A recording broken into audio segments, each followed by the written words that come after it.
There we There go. it is. Bang. All There right, we so go. as we were saying Pedro. before the stream rudely interrupted us, I Right. actually don't remember what we were saying. All I know is that it was about Pedro. Pedro, man. So We're talking about the hype Pedro. that Pedro brought forward. Yeah, 50 years of his life, yet he's still out here fighting for Sanji. There was more said than that, but I absolutely can't remember what it was. Well, is he fighting for Sanji or is he fighting for the poneglyphs? No, Ooh, there we he's go. doing it for Luffy. No, he's still doing it for Luffy. Yeah, he's doing it for Luffy, man. How do you know though? He Yeah, wants like- the poneglyphs. He wants to I guess know. he said it clearly too, man. So he's like, yo, I'm forever grateful for you for what you've done for my country. Exactly, man. He's known them for such a little amount of time that he's doing, like, risking his life, literally risking his life. He's not even expecting to come out of this alive. That's his resolve. Yeah, like, his because he resolve lost is- 50 years of life, man. He's probably dead in like I don't think the mink's lifespan is like 100 years or some shit. He's finished. Well, yeah, like as Usopp pointed out to me in like my comment section, the average lifespan of a human in One Piece is 140 years, and I think it's safe to assume that the minx is further than that, considering like the Inuarashi, Nekomamushi, all of them lost. What? They're only alive, what, 30 years ago? Like, they're young. They're like Shanks' age. How old was Roger? Well, Roger was like, what, 40? I don't even know, to be fair. I'm just At saying, what point was he 40 at? At what part of the story? like, I'm guessing when they're on the ship and stuff. Because they all went to Raftel together or something. I don't know. That's what it sounded like. Yeah, it could have been like Are you something guys like part of the people that... Sorry, go on. I would say like he was probably like he died when he was like 40 years old, right? Oh man, you can't see the video on the channel What do you mean? on Outer Haven. Are you sure? Yeah, I checked it out. It'll pop up though after. No, the live it stream's is. It done. is. Oh, it's there. No, What you not talk about 44? no, not the third video. The fourth now, the one now. Yeah, I only see Yeah, it but saying we had live the for same me. problem. Yeah, We it says had- right we there. had- All right, yeah, back Oh, to the never mind. chapter. Yeah, Alright. back to the chapter. But yeah, I think But he was yeah, at the least like chapter- a year. Like it was a year or two before like he ended up being executed after. So I would say like roughly maybe 3 years, if anything, is like because I can't see like him going to Zoe and then after like a year later he's on Raftel. You know, so they're probably like in between like maybe 5 years at best from the execution to then. Yeah. Exactly. And we have 2 viewers, by the way, people. Woo woo. Nice. I, Yeah, man. I The really hype skill. think, The hype skill. The hype's coming. It's coming. It's gonna I be really two think and four. Pedro's. Sorry. I really think. Now you go. Yeah. No, talk about Pedro, man. Sorry, I keep Yeah, interrupting. I really think he's going to die this arc. I don't. Yeah, definitely. I What? Why? The guy lost 50 years of his life. Tamago's about to He fall. said he wasn't planning. As Oda said, he doesn't like killing off characters, so I don't think he's Hey, he also likes nah. He's gonna start killing people off, man. It's the new world. He People said are he was, dying. Pedro said he wasn't planning on leaving the island. Yeah, but Exactly, it's like Pedro I don't think give it's a him fuck. more. Yeah, but I think that's more like trying to like start something with Tamago, like trying to get like some kind of like I don't know, like you in a fight you would say like, oh, I don't think I'm gonna come out of this alive because you know like kind of threat you're up against. But doesn't mean like you probably aren't. You're probably gonna end up winning the fight. I guess Yeah, I just no, I boost up the fact that like this is gonna be a really crazy fight between him No, and no. Tamago. He said, I know. Like 50, my Big Mom took 50 years of your lifespan, and he said, I know. I am not planning on leaving this island alive. Right, but like yeah, because he's gonna be No, fighting yeah. right now because he's gonna be fighting against Sting. Yeah, remember he said, "Why would you make that mistake again?" Remember? He wants revenge, man, and the poneglyphs for more Yeah, revenge. I don't think he's dying. Like, I think that whole, I don't plan on coming out of this alive. It's more of like that heroic speech type thing. Yeah. And whenever the hero says that, you know they end up making it out of there alive. It's just for drama, like. Yeah, definitely. I don't think. Hey, Ace said similar shit at Marineford, and look what happened to him, man. Yeah, well, Ace was fucking stupid at Marineford. Who the hell turns Well, back to fight? So who says Pedro's Well, guess what? I think Sanji might be the next ace because I think Big Mom or Judge is gonna say some shit along like Akainu, and that's gonna cause Sanji to turn back and say some. That would be crazy. I think that's gonna happen. Look, think about it. Let's say like they're trying to escape, and Zeph is like trying to protect them. Like saying that he is on the island. Yeah. And he ends up getting killed by Big Mom or Judge, and Judge like talking shit like, "Oh, your pathetic so-called dad tried to protect you with his fucking one leg. He couldn't do anything about it. Shows that he's weak and you're just still weak." And then after he just turns back, it's like, "Yo, fuck this," and you just try to fight him. So imagine if he does that, yeah? Is Sanji using his hands? No, he's still gonna go feet, but it's gonna be on the point where like he can literally start breaking bones. I think like he's gonna just like up his hockey a bit, where he's gonna really fuck him up. And his exoskeleton. Yeah. You know what's crazy? Like when you consider that Reiju has an exoskeleton, yeah, I just messed up my speech just there. Yeah, like an exoskeleton, right?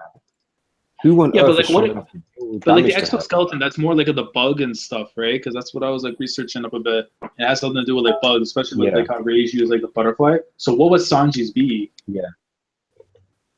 I mean, I don't know. Wait, only Reiju has a butterfly. The other ones don't have an animal. Yeah, but their Yeah, name they're like was like- sparkling red, and the other one's like lightning blue, I believe. Yeah. So what would that have to do with like anything with bugs? No, but I think that's just her devil fruit, innit? It's just Like, a genetic mutation. I Yeah, think that right. the exoskeleton just like enhances, like, you know, for example, I know it's a really bad example, but you know, like Call of Duty, like Advanced Warfare, how they got the exosuits, like it gives them like advanced movement, advanced strength, everything like that. I think that's kind of like what the exoskeletons do, except obviously they're not wearing anything. It just like enhances their strength, their durability, like bone structure, all of that. Imagine Sanji uses his exoskeleton with hockey. Hey, it's gonna happen, man. It's gonna happen. Yeah, but I'm the mindset too that he probably has his exoskeleton awakened. He just says that he never used it because it's like it reminds him of his family. Really? Like, think about it. Yeah, because think about it. It's like if he had it, right? Like what? And he could use it at will, right? But it's like why hasn't he used it? Because he doesn't want to be reminded of his family. Like if you notice, like especially like other stuff going on, like with like the way like he speaks and talks and just like his thought process, right? You didn't see that before the introduction with the Vinsmokes. We saw like a whole different Sanji where he's like, you know, love gaze. He's just like picking fights with like Zoro and shit. And then now we see like another side to Sanji we didn't see because now we get into his family. So there has to be something too with like his abilities, like the sword fighting too, especially like we were like he's like, oh, I've used swords before once back in the day, and then we found out it's because of Judge. So obviously he hasn't been using swords because he won't be reminded of his past and stuff. Especially that's probably why he doesn't like Zoro too. That's a good point about Zoro. But I get your point, but it's kind of silly at the same time because you know the amount of times he's almost died, and like imagine Doflamingo almost killed him. He didn't use his exoskeleton. Then it doesn't make any sense, man. Those are kind of he's got to do it eventually. Like, yeah, I think the time's gonna come either when he's fighting Judge, or like who knows, maybe he'll never use it. But like again, like, if it's that he has it, like if they have it, then he has to use it. Nah, he's gonna have to use it, man, for power up. I think it'd be crazy. It would be crazy if something along the lines like he has it, but like he's just waiting for the perfect time.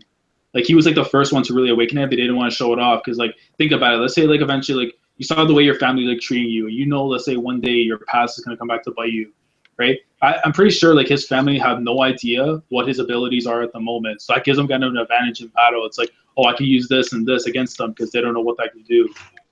But then Sanji has the same problem as well because he doesn't know what their abilities are because he left so young. I mean, the way that we see, like, while Ichi, I mean, like, straight up, they're just thugs. They're just beating the shit out of them. That's all we've seen so far.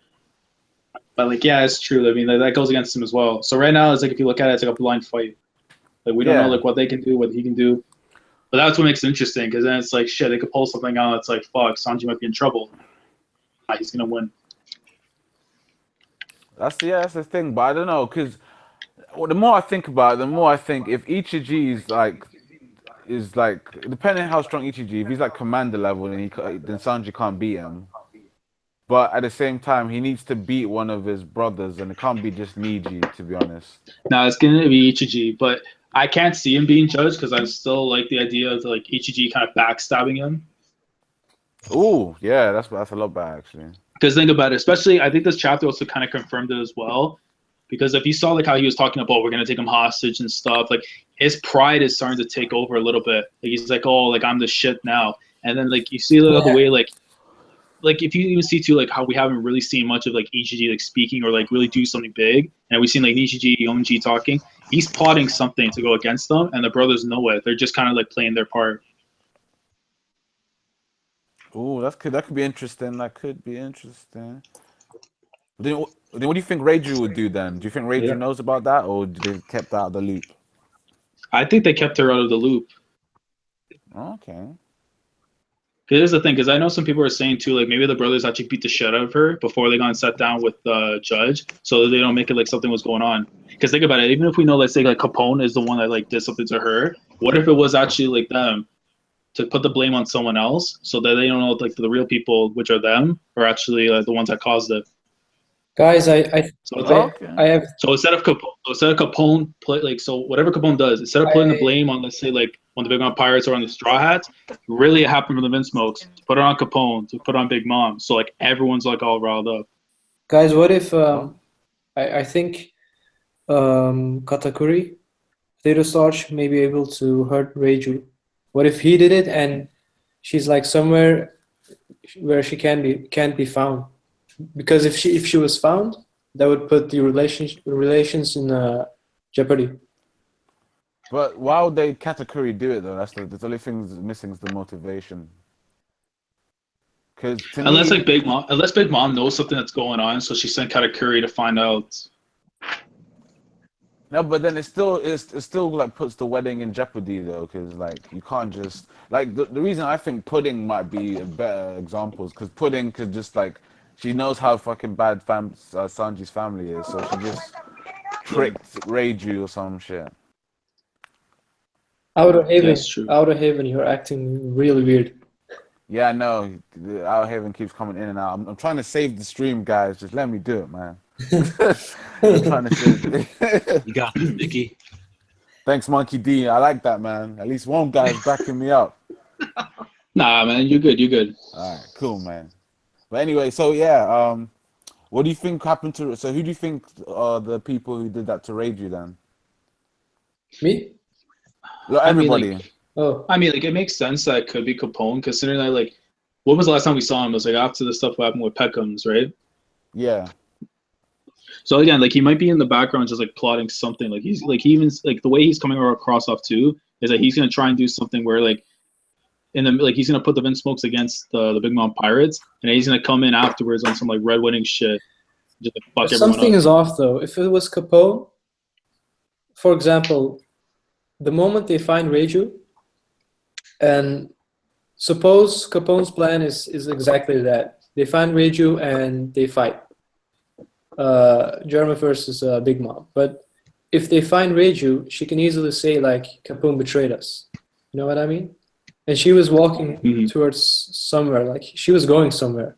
So it might be, it might not be Capone, but unless they kept trying to capture her at the top for the time being, and then like lock her up.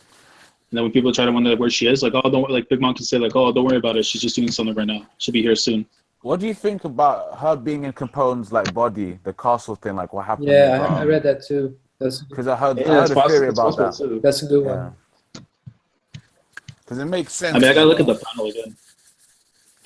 But at the same time, I just feel like Reiju should be able to fucking have like just be able to beat up Capone. Like that's why I said it was probably or maybe Potato Starch, because he or she is able to do something like that, and we don't know his or her character too. Brago did mention this before, right? Is that it's not really a fair fight when you're fighting against Capone, because he's always got his crew with him. Like every time you fight him, you're fighting his whole crew. If she has no idea what his fruit is and she's not expecting that, or jumped by like 30, 40 people. I mean, if that is the case, then her escaping with only an injury to her leg is quite good. That's a fair point. That is a fair point. Yeah, that's a good point. But at the same time, though, it's still Capone. I don't feel like Capone's like. I don't think his family's all that. Maybe Vito, because he's got some giant hands. Have you noticed? Like they're kind of creepy, man. I mean, What like, about Gotti? he is a supernova as well. You've got to remember that. Supernova, Sanji didn't, and that's for a reason, I think. So he's clearly stronger than Sanji. No, not clearly stronger than Sanji, but I mean, it's implied that he's stronger than Sanji by the fact I that feel he didn't offended. make it as a Yeah, I feel a bit offended no, as but well. I mean, about that. I'm not saying that to shit on Sanji, but I mean, it is I get your implied that point. he's stronger than Sanji. Like, dude, he's a He's a captain. captain. You Yeah. have to film But, shit. no, you know? but I don't But know. I mean, Zoro is not a captain, and neither is Killer. Yet they're both supernova. You want the viewers to leave? I'll say Sanji's equal to Zoro. Like, all right. Oda hates on Sanji, people. He likes to put him through so much pain. That's why he always gets everything back. Imagine this video gets popular in a few years and people like shit on me in the comments. No way. Yo, Nikki, the Outer Haven thing left again. Yeah, no, I'll keep putting it back in. Don't worry. I got this, man. You just need to I give got up this. with that. Nah, because if I don't, the live stream will just die. That's what happened last time. I'm trying to save the live stream, people. But Nikki, I don't get it. The other stream, it didn't happen. Huh? In the other stream, it didn't happen. Yeah, I know, right? I don't know. I think I need to I need to figure out my laptop again. What the hell? What do you guys think about Big Mom going to meet Brooke face to face? Bro, that was completely different than how I thought it might happen. Like, I thought he was gonna actually fight Smoothie for a second, you know? Yeah, definitely. And it's just even worse. It's crazy how he was the first one to meet her, though, isn't it? Like, look, not even Rouge met her when he came and attacked. Killer didn't meet her when he came and attacked. Like, but Brooke, she came for Brooke personally. Like, she must think some in that box for her to go and defend it personally. Even with one of her commanders standing at the door, she still felt the need to go herself. That's exactly what I was going to say. Brooke, I exactly agree. Brooke that Tomato box must be beast. Yeah, man. Yeah, but nobody knows what was in it, except for the fishman, there were steroids. But Jinbei must know, right? I think he does. So we might find out, because obviously I think okay, I'm not gonna do any predictions about the next chapter, but we're gonna have to see Jinbei soon and Peckham's. So yeah, I mean, I wouldn't be basically just gave your prediction. I wouldn't be surprised if she knows what's in there, because fuck off, Stebo. She might have a specific protecting Fishman Island. Maybe it was because she knew what they had, so she wanted to make that her territory. If you think about it too, like, she just became like the ruler of like Fishman Island technically, so she must know like some information about like the country itself. So like she must know too like what's in the box. Exactly, and I think the way that we're gonna since we don't know what's supposed to be in it, and she does, but yeah, obviously it's a bomb, so we probably won't find out when she opens it. Speech before she opens it, so like, all right, so here I have the tomato box containing blah blah blah. What are you? I will unveil this, and then bang. That's like the most embarrassing. You know what I was thinking too? Would also be, let's say like in that tomato box, because you know how we like nobody knows that Shiryoshi is actually Poseidon. What if there's like a documentation or something, like you know how like people have like a birth certificate? Yeah. If it's something like that where it kind of tells that like Shiryoshi is Poseidon, right? And she ends up finding out that in the box, so she'll be the second person to know about her being Poseidon, and try to use it to her advantage. Ooh. And then at the same time, she'll be pissed at Fishman Island for keeping the secret like that big to her. Ooh, I don't think so. Yeah, but it's a national treasure though, and Shiryoshi, like Poseidon switches people. You know what I mean? Yeah. Like, it'd have to keep doing that every time. But I'm pretty sure like when they said it's a national treasure, like it's something Fishman Island's had for a long time and that they value. You know? Like, that's a good point. You both made good points, but I almost agreed with until Monkey D said something. I almost agreed with Lazaro, but I think the point, because that would make sense why Luffy would be on Fishman Island and why it's being destroyed if he's like fighting Big Mom on it. Because of that. No, guys, I think that fight is actually between Luffy and Akainu. What, the Fishman Island? Nah, what, the Fishman Island? But I'll explain. Like, for example, if Luffy reaches Raftel with Black, and that fight is over,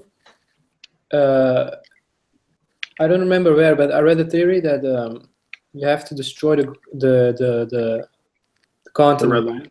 the red line to make the One Piece. So if you have to destroy the red line, that would have to happen on Fishman Island. You have to destroy that whole place from beneath. It's like how earthquakes happen. It doesn't happen from above, it happens from beneath. So it have to be Fishman Islands. And that's also the period where Noah comes into play and the fishmen can move upward. But the whole problem with that is that Marie Joa is being threatened. So Akainu has to step in. What about if like whatever's in the box is like Joy Boy's legacy, like something that he left behind other than the poneglyph? Or imagine if he left like an item behind and they kept it in the box. Or maybe something that's like control Shirayoshi, like a horn or something. A horn. something crazy, whatever. Like, you know, almost like Vikings that have like that little special horns, like for callings and stuff. And it's something similar like in the Game of Thrones where they have with the dragons. Oh, so yeah, dragon thing, yeah. Dragon, yeah, so they might have something where they can actually control Shirayoshi. Like, she's like, once that horn goes off, she won't be able to control herself, and whoever has the horn can be able to use her powers. That's been pretty sick, actually. But that's still even actually, yeah, that even makes more sense of why the Fishman Island would be destroyed by Big Mom going there. And because think about it, that's almost like a theory in Game of Thrones, like how the wall will be destroyed. In this case, it'd be the red line. Like, she's gonna calling like all the Sea Kings. They're gonna be hitting up against the red line. And that's gonna cause it to break. No, I reckon it's more likely Blackbeard will destroy it. Because Blackbeard's got a quake fruit, so like you're just gonna punch like the red line. It's too early. Yeah, like I can. If he gets good enough control over the fruit, he could probably destroy the red line quite like not easily, but he could do it. Yeah. Yeah, it's a possibility. Blackbeard is probably his fight is probably located on Raftel, which is on the other side. Nah, Raftel's gonna be like some crazy shit. It's gonna be like above in the skies, like some next dimension shit. Yeah, but I mean, it's on the other side of that place on the world, on the planet. I really think that's the end game. That one prediction. Don't you think just the end of the Grand Line? That's what I think. Fuck it. It's just at the end. No, but then they confirmed too already that like the last island isn't Raftel. It's like something else that's connected. Oh yeah, to they did, didn't they? Yeah, but it's connected to the. Maybe it's like underwater. And actually, I thought they said Raftel is the last island though. Like, are you? They confirmed with the Nekomamushi back in Zou. Like when they said like no, like you think your journey's ends getting to the last island, but that's not where Raftel is, because they already said like the 4 points meet up to Raftel. But if we know that Raftel is like all the way like, for example, like it's gonna be like at the very ends of the Grand Line, and it's like what's the point of finding the 4 poneglyphs if it's all the way at the end? Well, think about it like this. For example, like Baltigo, right where Dragon's base was, like no one could find that island before. Like even on Zou, Nekomamushi said like how what's his name again? The guy, the doctor from Roger's crew. The doctor from Roger's crew. You know who I'm talking about? Oh, Crocus, right? Yeah, Crocus. He said, yo, if he liked you, there's no reason that he should have lied to you. So, like, we have to take both of what they're saying, and, like, they're both facts. You know what I mean? So Raftel has to be the last island, but there has to be a special way to get there. You know? Yeah, and that's what the Royal Poneglyphs are going to be for, though. Wait, didn't they confirm that it wasn't the last island, though? Yeah, like the last island's going to have something important to, like, the Poneglyphs or, like, the actual, like, Store of the Void Century. But I don't think it has anything, like, to do with I thought they said that, like, lead you to the last island. And then when you get to the last island, that's when you're told about the poneglyphs. And then you have to go back. And then when you find the poneglyphs, then you get to Raftel. So Raftel isn't the last island. So does that mean? Do you think that means that every single Yonko has gone to the grand like end of the Raftel? No. The same way we haven't yet, we still know about them. It's probably the same way. Like, it's obviously, I think Roger made a pretty big speech before he died. No, but I mean, okay, not Raftel. I mean, maybe I've gone to the end of the Grand Line, because if they all have poneglyphs, that means they all know about what's the whole thing. That's true. So like I said, like Roger probably made a pretty big speech before he died. So, and all it would take is for one person to randomly stumble upon it. Like, it's going to happen at some point, right? And then the whole search begins, and then the world government ban it. So as soon as the world government ban it from being researched, they know it's going to be some important shit. Guys, you know what I think? It's no, but they have a point. That might be why Oda designed Shanks to be the youngest Yonko. You know what I mean? Only Blackbeard, but he was on Whitebeard's ship. So what I think, it could be something like this. They all reached the Raftel, and then they decided to go back and get the poneglyphs. And I mean the 4 poneglyphs, right? It's scattered. So each one of them somehow conquered them or found them. And then Shanks came in and he was like, I'm going to protect Raftel from here on out. So nobody can reach here with the poneglyphs. You know what I mean? Yeah, if you look at it too, like with Big Mom and like Kaido and stuff, right? They're still trying to seek information regarding the islands and stuff, right? And I think Kaido is the one that's the most in the dark because you know how we know like he has one of the road poneglyphs? I honestly believe it's not actually his. It actually is Shanks. Oh, you think he gave it to him? Yeah, because like the thing is, like you know how we know that like Shanks got there to the island like 2 days when it said it was supposed to take like I think like a month or so from the New World to the headquarters, right? I'm pretty sure like to stop the fight from actually going down, he offered the road poneglyph to Kaido, and it's like if I'll give you this, if you allow me to go and help out Whitebeard. And knowing that we know now that he was trying to get information from like Odin and stuff, the guy who knows about the poneglyphs and stuff, right? Then it makes a lot of sense. Like he would give him the road poneglyph. It's like, okay, now I can go to Wano and ask this other guy for information. That's really plausible. That is plausible, but don't you think he was already on Wano? Because that's what I think. No, because like here's the thing. Because depending like on what islands and stuff that they're from, or they might have had it like on the Red Forest or something. Wano may have had another poneglyph, but not a road poneglyph.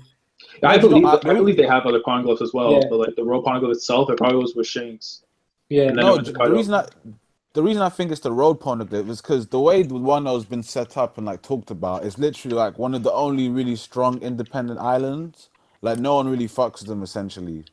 So a place like that, unless a Yonko like obviously Kaido has now, it like infiltrates and like invades there and becomes the king, then they could easily have a road poneglyph and no one know about it because everyone's too scared to get close to that place. Is you think Kaido has 2? No, I just think the one he's got is from Wano. He literally just went there, and it was already there. And he just destroyed, killed the Momosaki's dad or whatever, and then did his thing. Yeah. So wait, 3 of them are known. The location of 3 of them are known, right? Yeah. Zoe, Big Mom has one, Kaido has one, and one's missing. Okay. Yeah, because he already got the 4 ones there. Elbaf. Okay. I think it's gonna be some shit where it's like probably deep in the sea. Like it's somewhere like a certain location. How hard it would actually be to find these poneglyphs. Like imagine like trying to search the world for it now. They could be anywhere, especially if someone had it on their ship at a time and then their ship got sunk or something. Like that would make it almost impossible. Exactly. Yeah. That's what I mean. Like, it can't be somewhere like too far away because only a few handful of people can get it. Like, I think the ones that like were lost and beneath sea and stuff. I think those were collected on Ohara. Maybe. And then the really important ones were kept by Whitebeard and Shanks, and the other Yonko probably set their eyes on them. Yeah. I can see that. Nah, but Whitebeard has no interest in Raftel at all, though. Yeah, but Roger may have given him like 1 raw poneglyph for him to protect. I mean, yeah, even without being interested in it, it was clear that he knew something about it more than everyone else. Like even when he was about to die, he was like to Blackbeard, Roger's waiting for. Nah, it's because they had that. I don't know if it's in because I saw it in the anime and I don't think every time I see an ugly bird. I'm talking about like when they're talking in the what is it? This I don't know where they are. Yeah, the sake when they're drinking sake and they're talking to each other. So just like literally all the information he knows is from Roger just telling him that story about the deeds. But yeah, exactly. Imagine if like he told him that, and then from that day on, Whitebeard took it upon himself to make sure that the wrong person never. So it's like for him to know exactly who Roger's waiting for. No, I think that was just Blackbeard. I think he was He was just yeah. seeing where it was going, and he also recruited Ace. He knew probably about his initial D, and he saw potential, and he was probably like, join my crew. Like maybe he was planning on making Ace Pirate King instead of him, and then fulfilling Roger's dream if he wanted. Yeah, but I don't know, because Ace was kind of content and like, I'm gonna make Whitebeard the king. Like, even during like the class walk, he was like, the only man who's fit to be king is Whitebeard. Yeah, but that's what Ace was saying. That was just his thing. The thing I don't understand about that is like, he could have been king ages ago, right? Like, what the fuck? He's like 70 then. He just won the family. He just won the family. Yeah, exactly. Yeah, that's what. But I mean, like, the way Ace was saying is not like he never like understood that Whitebeard didn't want to be king at all. So it's kind of weird. Ace was so naive. Yeah. I mean, maybe Luffy is like that too, but for example, Cavendish didn't like infiltrate Kaido's area or something. Like, I'm gonna take your position. He was like, yeah, but the thing that I know everyone hates on Luffy for being like that, but I think that's his best trait as well, because like that's the only way. If you have such confidence like that, that's the only way you'll get further and further. That's his hockey. Yeah, exactly. That's the Conquerors. Like, that's how he got Conqueror's hockey. I know, obviously, because of Dragon and Garp, that you can inherit it as well. But it's only the people willing to risk a lot that generally have Conquerors. Like, we don't know even if Blackbeard has Conquerors. You know? I think he probably does. I don't. He's almost like Usopp, like, trying to like, learn how to awaken it. It's just gonna come out random. He was commenting on Luffy's hockey pre-time skip. He may have he had observation. Nah, I really think he doesn't have hockey, because the way he's like schemers, like, I don't know how Doflamingo got it, to be honest, because he's a schemer. It's a kind of different kind of vibe. Doflamingo has Conquerors, so he's not a risky fella. Yeah, I know, but he does take risks. Actually, no, he doesn't, but it's hard to say with him, but maybe he's just special, that guy. But so is Blackbeard, so I'm contradicting myself, so I don't know. They both got the mindset of conquerors, though. Like, they both know their goals, and they have the will to be a king. About what? Yeah, exactly.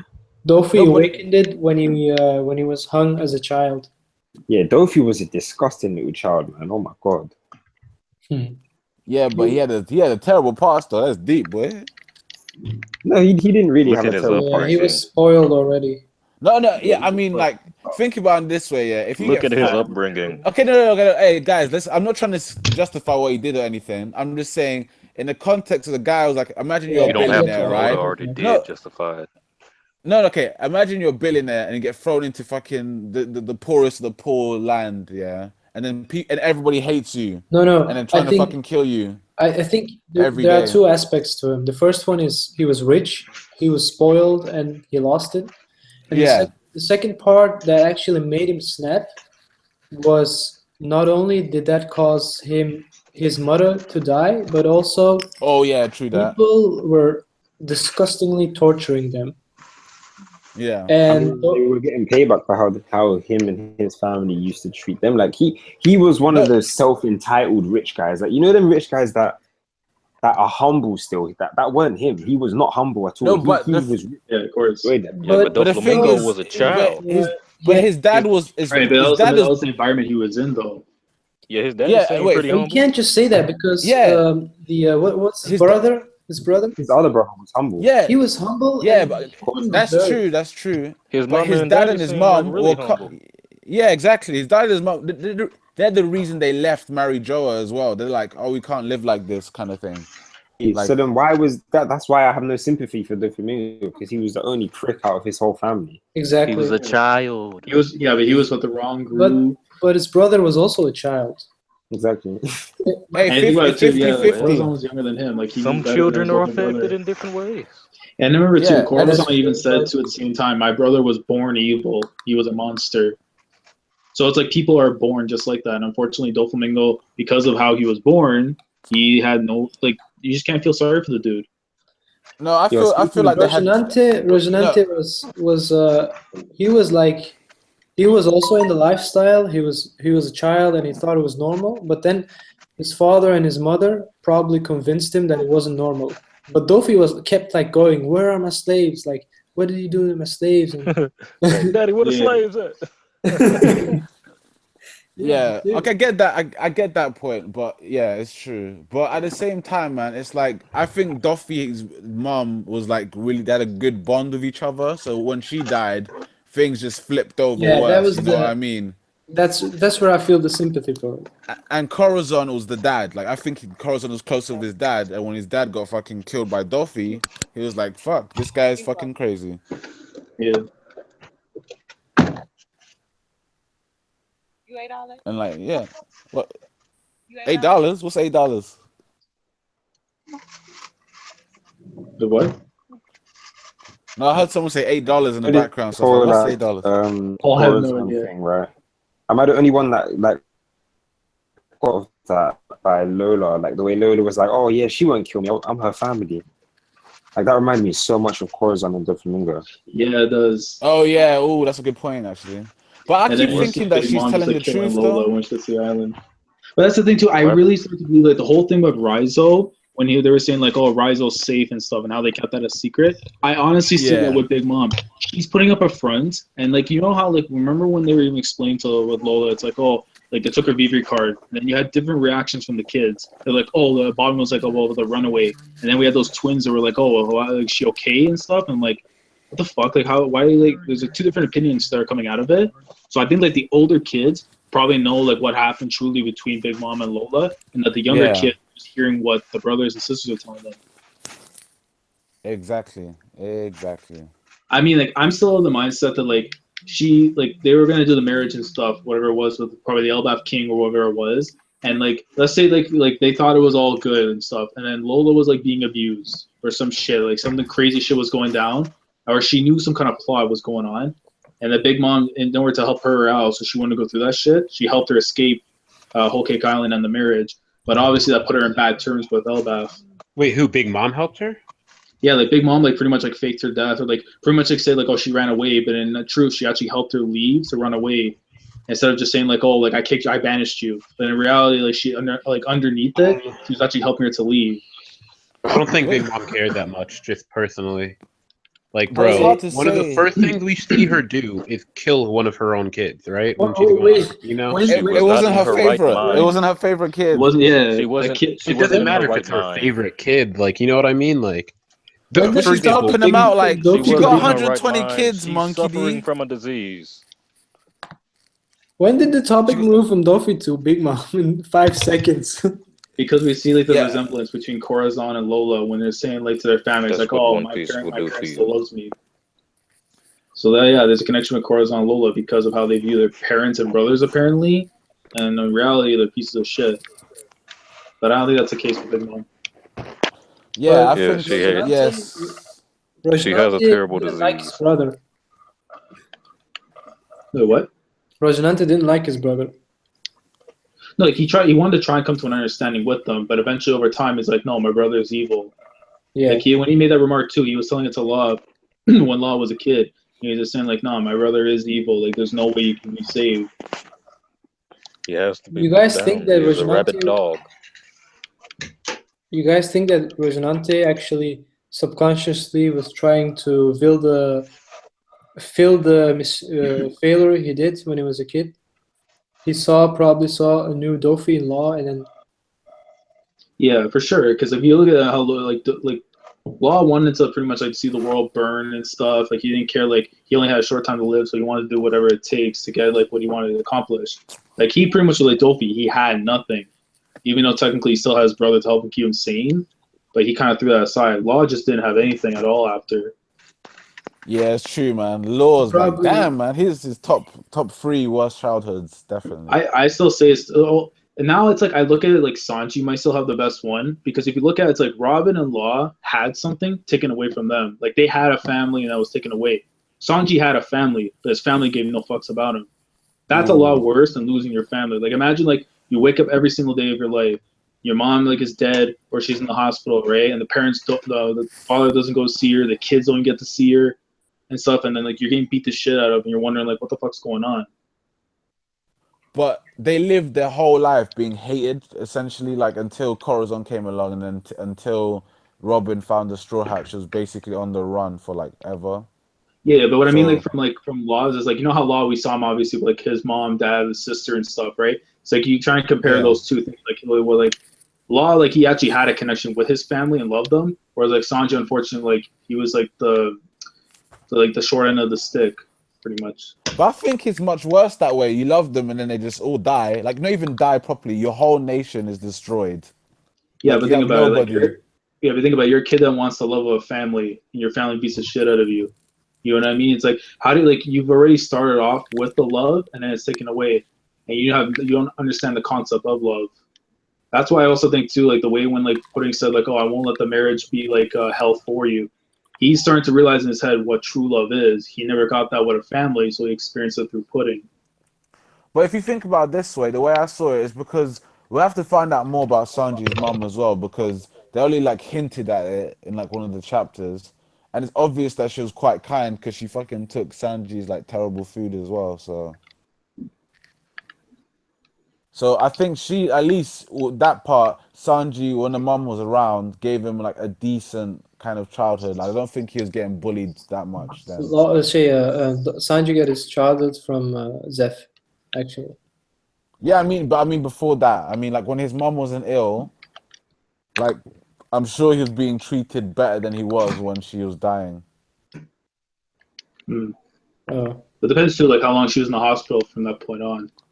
I'm pretty sure if she was in the hospital, it had to be something like Judge, like imagine, because she had like, if she gave birth to 4 kids at a time, right? How many stories have you heard about someone giving birth to quadruplets and stuff, and then like they're okay the next time? Like triplets, I can understand, but it's fair, isn't it rare though? Like they could like, it's more like the cause like during birth or whatever is like a lot more worse the more kids you have. Hey man, vaginas are becoming like steel nowadays, man. I don't know. That's true. I think they might be able to survive it. Yo, guys. Yo, Maras, you've been so quiet, man. You've been in the stream, ever said nothing. I keep thinking like you're not even there. No, I was there. I was just waking up, man. Smoking weed in Amsterdam. No. Wake and bake. I was thinking about Yeah. Everybody was talking about the references of Whole Cake Island with Alice in Wonderland. But if you look at the characters and all the how it goes in the betrayals, I'm really thinking more like a whole mafia scene. Well, like The Godfather, someone's gonna get a horse head in their bed. Like also in the real world, how everything happened, like also with the real Al Capone, and everything. Everybody is betraying each other to gain more power, and even I think like Big Mom itself is like a character of an actually gangster. So you think Big Mom's actually meant to be like the mafia? Yeah, exactly. Because if you think about like, you guys were talking yesterday also in a stream about the contracts, right? Mafias ask people to give money to protect them. Yeah, that, and as well like that straight up mafia shit when she was like to Jinbei, if you're gonna leave me, you got to give me something in return. That eye for an eye type stuff. Exactly. I could like agree with that. Yeah, I was gonna say in regards to now we're talking about like Jinbei and like the wheel and stuff, right? I was gonna say this because you know how we know that Big Mom's a bit of a liar and stuff, right? You know how they said there like really was saying how like Kid and them like didn't even make it past like the commanders to get to her. Yeah. I'm honestly of the mindset now that Kid actually did go to meet her, and then we're gonna find out exactly like how he lost his arm through the roulette. Ooh. Yeah. Because here's my thing, because like remember, if Big Mom's a liar, like imagine if your mother is a liar. Not saying like everyone's mother is, but imagine like if your mother's a liar, right? Like what's to say like the kid isn't a liar too? You take traits from the family as well. And imagine like who would want to like why would like people Like, why would she want to tell people, oh yeah, we had someone that came in and actually like confronted Mama? And if you think of the kid's personality, do you think he would want to fuck with the Yonko commanders? No, he wants to go straight for like the big dog. Yeah. Like knowing like how he is and stuff. So he probably went to go confront Big Mom. Obviously some shit went down. And then afterwards when he was given the choice with the roulette, right? He's like, fuck it, I'm not gonna go with the roulette. He chops off his own arm. Kid. Yeah. Instead of like But then allowing she- her to touch him, he just cuts his own arm off, and that's why he has it. Like the the machine arm. But she could still be bare ruthless and just be like, you just cut, so what if you cut off your own arm? I'm still doing the roulette, so you might lose another arm, you dickhead. Like that. Yeah, but imagine that she's like mad spooked out. She's like, what the fuck's wrong with she's like, oh, I'm crazy, but like you're on some next level shit if you actually want to take your own arm off. Nah, man. Big Mom is literally king of crazy right now. I don't know. Yeah. Kids. Yeah, but think about it. might be Kid's out. even more crazier, man, because he actually fought Kaido, knowing like what happened on the island. He did fight Kaido, and then to go and take on Big Mom afterwards. That seems like that's crazy. I don't know, because like if Kaido dropped in front of you, there's only like two options really. It's run or fight. Yeah, but if I was a kid and I So, had his personality and stuff, right, I would want to fight Kaido, even if I knew I had a losing chance. I just knowing like because he's a hothead, right? So of course he's gonna try and go Yeah. after. You really would try to fight him? Yeah, you'd have to. And Like, imagine, one option. imagine a real life scenario. Like a real life scenario is like he might kill you anyway, so you might as well just give it your best shot. So I'll just be like, I would try to talk with him. Yeah, well, when you Really? consider that Aku and everyone else got out of it without getting too badly hurt, so there was another option, but kid's too hot-headed to see that other option. Yes, I He said just went run. straight at it. Guys, Okay, maybe the third option of just beg for your life kind of thing. I say that, but I remember like when I was a kid, actually talking caused me trouble. I sounded, what was it called? Too smart. Yep, that happens. Nah, it happens. And all the dumb kids are like, you think you're smarter than me, huh? So 44 is a smart ass. That's what you're saying, yeah? He's talking that Think you smack. walk around with your big vocabulary and all that? So what do you guys think is gonna like be the future of this arc now? So following like the final events, like the what's it called? Cliffhangers of this chapter. What do you think is gonna happen next? I think the biggest cliffhanger, to be honest, we're gonna get to like the beginning of the wedding and stuff, like to the it's like the morning of the wedding. We're gonna see Sanji like walk into like the room and stuff, I guess, like where they're gonna prepare the ceremony, and right in front of him he's gonna see Zeph. He's gonna drop the cigarette and shit, and he's like, "It's been a long time, Sanji," and he's really shook as fuck. And then imagine, let's say like Vito said like, "Oh, I had him on the island," and he didn't believe it, and then imagine like just seeing like Zeph right there at that moment. It's like, now this arc's about to get really, really dark. Especially when you see Sanji. Well, for sure, yeah. I think what's going to happen is that, he's going to see Zeph at the very end. And then probably, if anything, like, we'll see something go down with, like, Brooke and Big Mom. Maybe Big Mom actually ends up capturing Brooke. And then, obviously, it goes fast forwards to the next day. Nikki Outer Haven left again. Yeah, no, I'm back. I'm taking them. Because the next chapter is going to be 850. And that's, like, the last chapter of this year. So it's got to be something pretty big. Yeah, Based on, like, how like, every 50 chapters, there's always something big, like, pretty big that happens. Yeah, it's gonna be crazy. Is Brago in the stream right now? Yep. What's up, Brago? Yo. Yo, Brago. The GOAT. What's going on, guys? You gracing us with your presence? Yo, what up? I have a question. Yo. Yeah. I was arguing with Darkseid in the comments a while ago about Ace. He said Mihawk could one-shot Ace. Do you guys think that? No. One shot. Oh my god. That's blasphemy. One-shot Ace. Shit. Ooh, that's kind of hard to He can't say. one-shot him, but he'd still win. I think, Yeah, it's Mihawk could probably beat definitely- Ace. I don't. Oh man. One-shot's like, bro, like, you're just, like, garbage.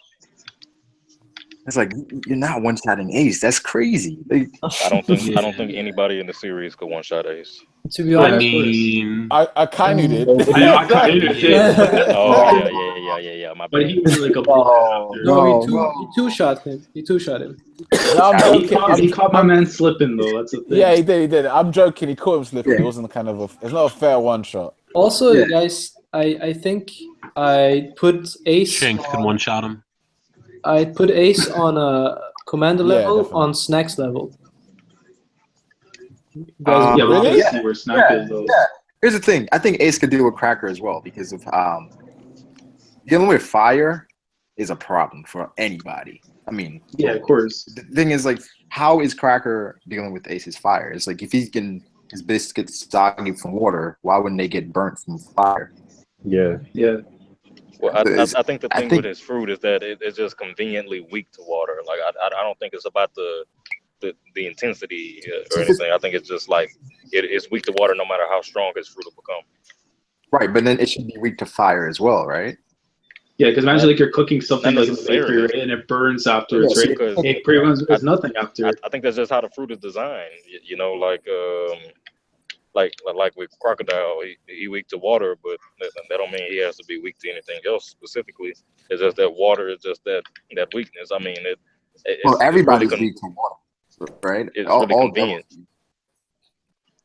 What I'm saying is, Yeah, if yeah, he but not- can't combat water, how can he stop Ace's fire? Like, what is he doing?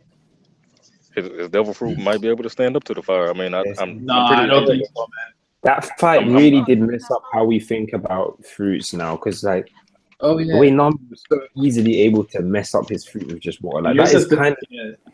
weird when you Brago. think of it. Like imagine the soap fruit was even worse with Khalifa. Her one was even worse. Yeah, that was Yeah. But the thing is, though, I think Ace probably could have had an easier time fighting Cracker than Luffy, just because of like the matchup of how But, it is. There's something Exactly. to note here, though. Not everybody is weak to water. It's salt water, because if you look at the Eastern mythology, Right. it's Yeah. the salt that drives the spirits away. So it's But it's salt not water. only salt water, because I think like when Luffy in Arlong Park, I don't think the swimming pool he was in was salt water. It may have been. Wait, the one that Fishmen. Arlong Yeah, threw him fishmen. into? Yeah, but That was like a dock connected to the ocean. That was definitely salt water. Okay, yeah. Yeah, I that's don't a remember. good point. Yeah. It was Yeah, that's it's like a little port that you could go straight into it. It Yeah. was salt water. Okay. But yeah, That's what I was stuff thinking. like rain Yeah. doesn't actually affect devil fruit users like that. It's like you need like a large body of water for it to actually affect a devil fruit user. It's because like if you rain. think about it, the fishmen are raised in originally on Fishman Island, which is salt water. If they evolve that way, I don't think they can survive in normal sweet water. So it have to be salt water. So Yeah, I mean, they could survive above ground though, can't they? yeah, but they were above ground too. They just got pushed in. Yeah, Brago, you're gonna say something, man.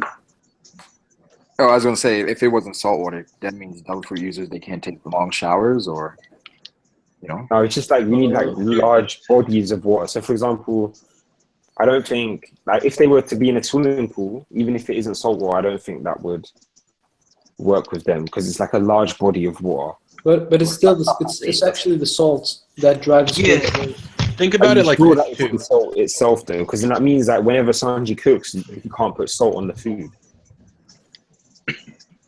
Yeah, But that's we their see, problem. what's it called? On Amazon Lily, we see Boa Hancock taking like an actual shower in the bath, right? Yeah, That didn't exactly. weaken her because that was all like it wasn't salt water. You know what I mean? Yeah, and but it wasn't enough water. Just water. It wasn't to see. enough water.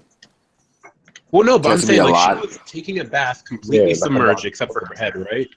Like it's just Yeah, the she was sea that submerged. affects that. Because I think I read somewhere that Oda stated that it has to be like moving bodies of water, if that makes any sense. Like, so Dude. for example, the sea would count as that. Oda says a lot of stuff, to be completely honest. Like, yo, if you It go has back be to some of still his water. early Moving SPSs, water bro, doesn't affect them. Yeah, I don't remember what Dude. he said exactly. Oh, wait, Something like wait, that. even in some of his Water, early, sea he stone. makes a point to say like Crocodile takes like very short showers, like because some fan asked him, he was like, "Can Crocodile take a shower?" And he was like, "Oh yeah, it's just short," like it's trolley kind of stuff, Yeah, Yeah, but that's so- different from stating that only moving water affects them. Wait, here's a Still good water. example. Like The moving water doesn't affect them. Yeah, that's it. Like something like rain wouldn't affect them. Something like a running Rain, water wouldn't affect them. waves okay, don't affect them. Rain but here's a don't good affect them. example though. Like in Alabasta, when they all got captured, like Luffy and them, and Sanji saved them, right? Around that kind of area, I don't know what kind of water that is. If it's normal water, then obviously normal water will definitely like weaken devil fruit users because Luffy was only like knee high and he's really like his head was going all rubbery and shit. So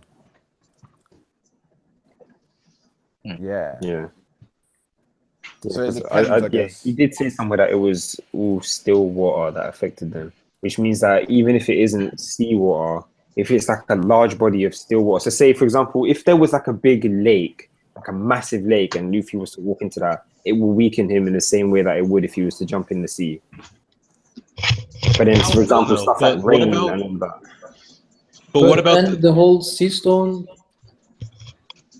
Then doesn't add up. Yeah, like it's only the sea that weakens devil fruit users. It's That's the what. sea stone, and guess what sea stones are made of? Salt. Where is that said? I have.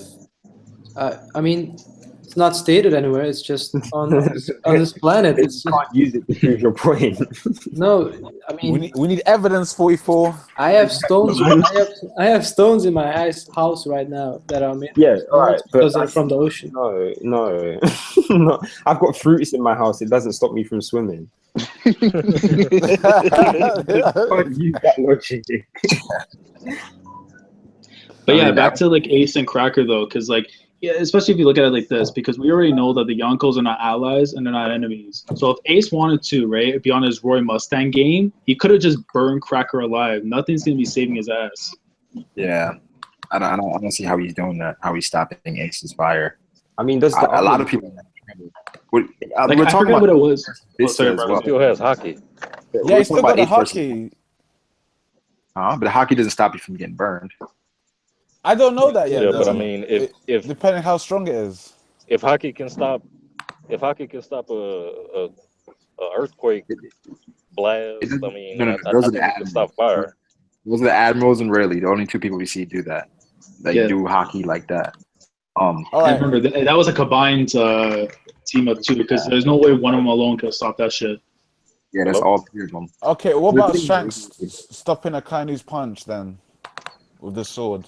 Top tiers, they're gonna have that type of hockey that I believe Rayleigh displayed versus the elephant. I believe they're gonna have that type of hockey to kind of like block things like that. But I don't think Cracker clearly isn't at that level yet.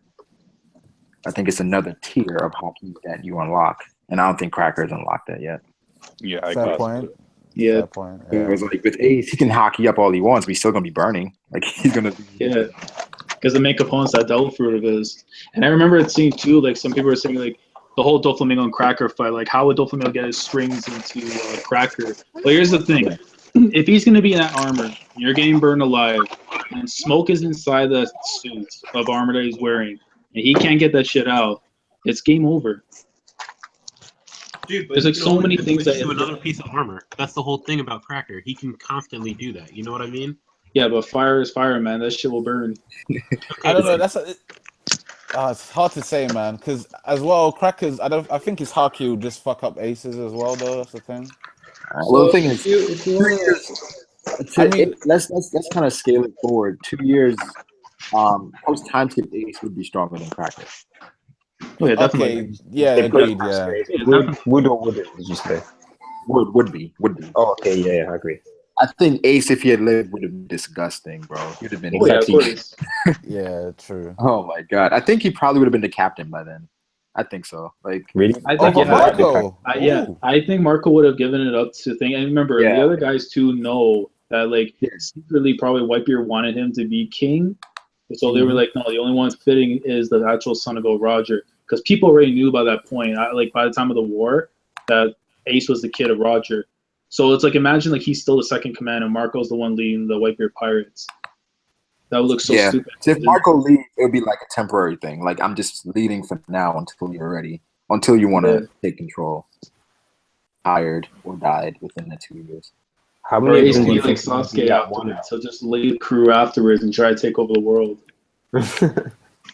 I think Marco Marco doesn't have that ambition. I think to be like the Pirate King. I think he's just good where he is. I'm good as a second. Yeah, definitely. That's what I find weird about the higher ups though. Not many of them actually want, like, they don't really seem to want to be Pirate King. They're not actively chasing it. It's like, look at what Kaido doesn't seem to be chasing it. Pedro was a pirate captain, but he failed. So then he just ended up serving onto someone. So I think a lot of these pirates, initially they wanted to be the Pirate King, and they realized, okay, there's another tier of pirates above me. I'm just gonna settle where I am. Hello? Yeah. Yo, what up? Yo, Brago. Yo, Brago. Yo. We had a discussion on a couple of streams already. What level you think is Magellan is at? Oh my days, this bullshit. Okay, let's go. Wait. There's a question in the chat. Here we go. There's a question in the chat. He says, "Do you guys think Shanks knew Luffy was D before he gave him the hat?" Yes. I mean, he used his name weird too. The observation hockey was so OP that he saw like 15 years into the future and saw Luffy. Yeah. Well, or he knew his name was Monkey D. Yeah.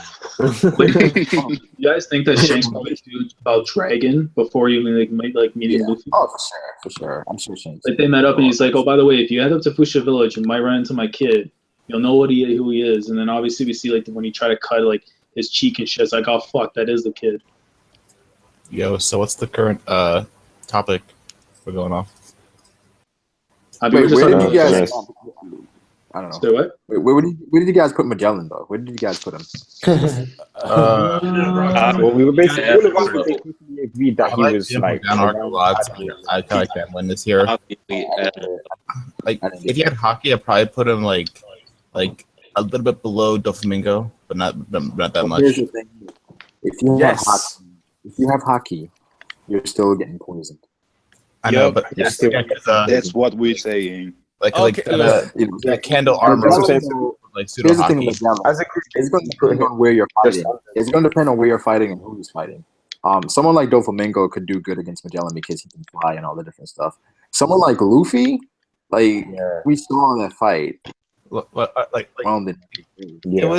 It was shown that even inanimate objects get bitten by his poison.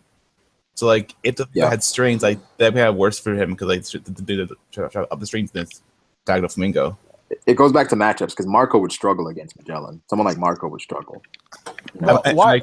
He would heal, wouldn't he? Though, each time. The thing is, Marco can heal physical wounds, but you know how good it is against poison. It's gonna be tough.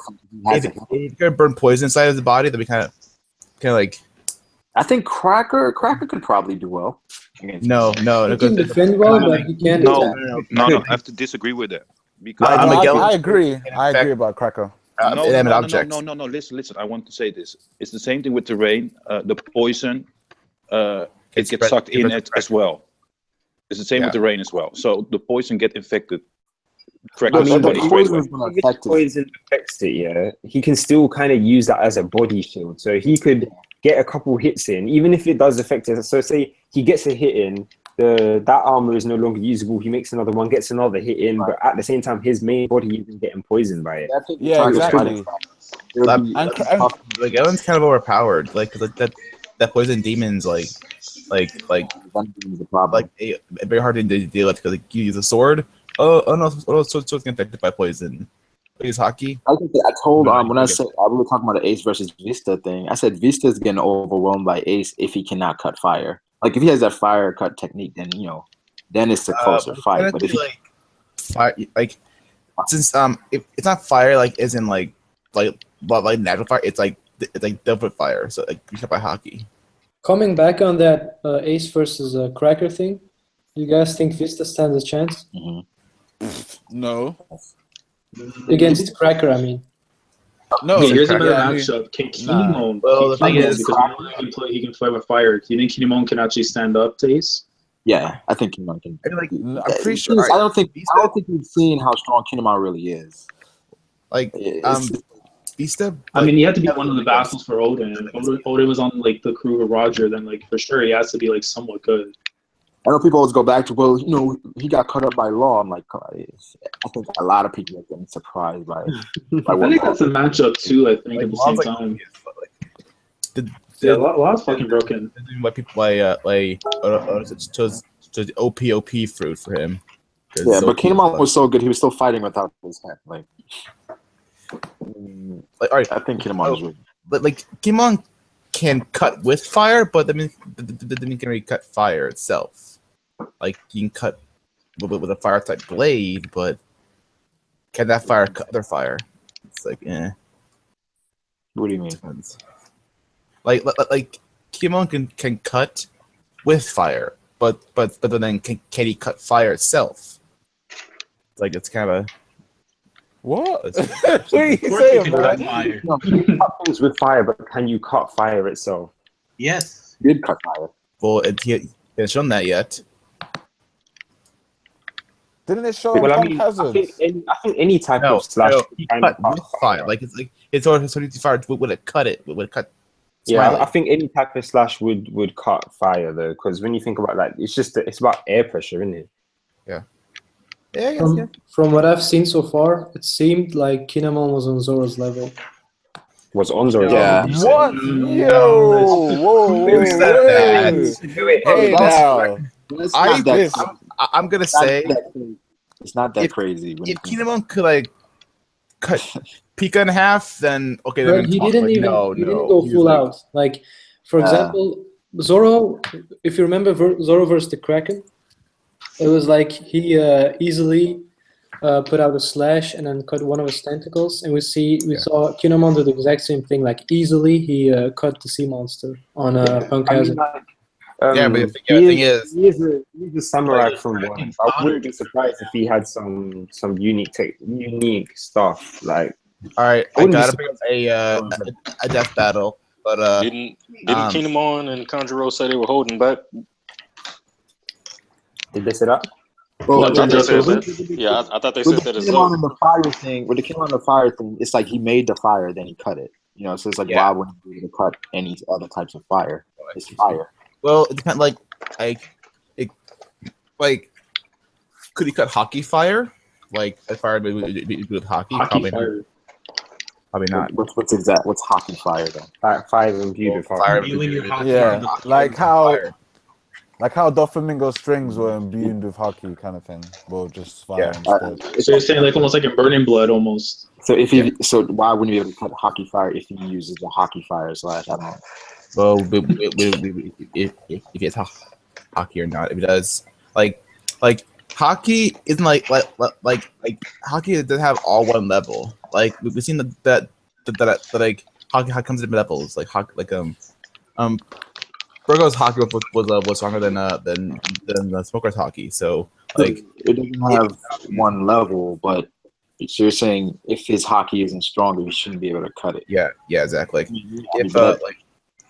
If that goes with most things. If Kinemon's hockey is strong to the hockey cutting, he cut the. But have we ever seen? We haven't seen that as far as Logia using something that's imbued with hockey and sending it as like a ranged attack. We haven't seen that. Yeah, even when I mean, you could argue that maybe Akai did it with Ace, because like Ace's body is a Logia type. Listen, that wasn't a ranged attack though. Like he actually hit him. Yeah. You know what I mean? Like when he didn't send, like when Akainu did that this thing where he sent the meteors up into the sky and rained them down. Like those weren't hockey comics in a way. We haven't seen that, like a range hockey attack. Yeah. So I mean, I'm sure. Do you guys think that like maybe we'll get to the point where like armored hockey can like be like projected out like off the body for like a barrier, like block things? Kind of like Nin. Yeah, because I think that may happen back in Marineford when I talked about how when the Emerald stopped the earthquake attack, like maybe they all like put a barrier of hockey and like block that attack. Wait, say it again. We armor can. Oh, we saw that. We did see that already. No, hockey being used as like a barrier outside the body, like not armor on the body, but like a barrier outside. Where you say using arm and hockey. He's saying throwing up like a wall of hockey, kind of like how like how Bartolomeo did his thing with his barrier, throwing up like a barrier of hockey. That's separate from your body without you touching Separated. Yeah, that's what he's saying. I don't think so. No, I don't think so. Yeah. I think you're gonna Why? I think it's possible with conquerors though, because conquerors should be able to create a barrier. I think right? conquerors is special case. I saw it already, but I saw a video back in the day. That was like hockey fusions, like conquerors plus armored hockey, where you could like control the hockey in different ways. True, like hockey level mastery, yeah. Yeah, like talking about hockey. Yeah. Sorry if this seems off topic, but do any of you guys know Archer? Well, the Danger Zone. Which one? Archer. It's like I think it's Adult Swim. It might be an Adult Swim. Yeah. I see it. It's so hilarious. Funny. Like from Pedro. I don't know. That was so off topic, especially what? No, I was thinking about time, but have you talked about the ending to chapter 549 or sorry 849? Well, Reiju just like having a period everywhere, yeah, out of her leg. Oh, man, she fell down the stairs. Yeah. Well, the most full of Queen. That's what happened. No, but somebody said she think there's someone. All right, I have two suspicions on who it is. Either it's Capone. I think it's obvious it's Capone. Yeah, it's gonna be Capone. Or like those wounds looked like hole wounds, like a hole. I think it could possibly be Crocodile. I don't know why, but I think it's Crocodile. What? Like no, okay. You say it. Sorry. That's the first time. Listen to me. Well, let him say it. People have been comparing Cook Island to Onto the Bark in senses like that. Mm-hmm. What if Crocodile mirrors Kuma? But I appeared on the island beforehand, like Kuma appeared on the island at more was defeated. Both Crocodiles on there already, like scoping around, walk around the island. I don't know. I think if he's gonna be on the island, he's probably gonna be one of the people being invited to the wedding. Yeah. Like, I don't think he's not gonna try and do shady shit, whatever. Especially like Big Mom, like you're getting an invitation. Like there's gonna be people watching you like the whole time. So I think the only person that probably have free reign to walk around the island would be Capone. What if it's Pudding? What if it was Van Augur from another island? Van Augur from like a ship. Like he's like out, it's not like his own land. Yo, it'd be crazy. Imagine like him and one of the other new people, fucking the cat guy, Pizarro. Imagine he's like, I bet you can't shoot your bullets or whatever that far. He's like, oh yeah, let's try it out. And he ends up fucking shooting Reiju. So apparently, he's like, yo, I hit something. That Pedro will either die in this arc, or he's or join Straw Hats. Oh, Pedro? He's dying.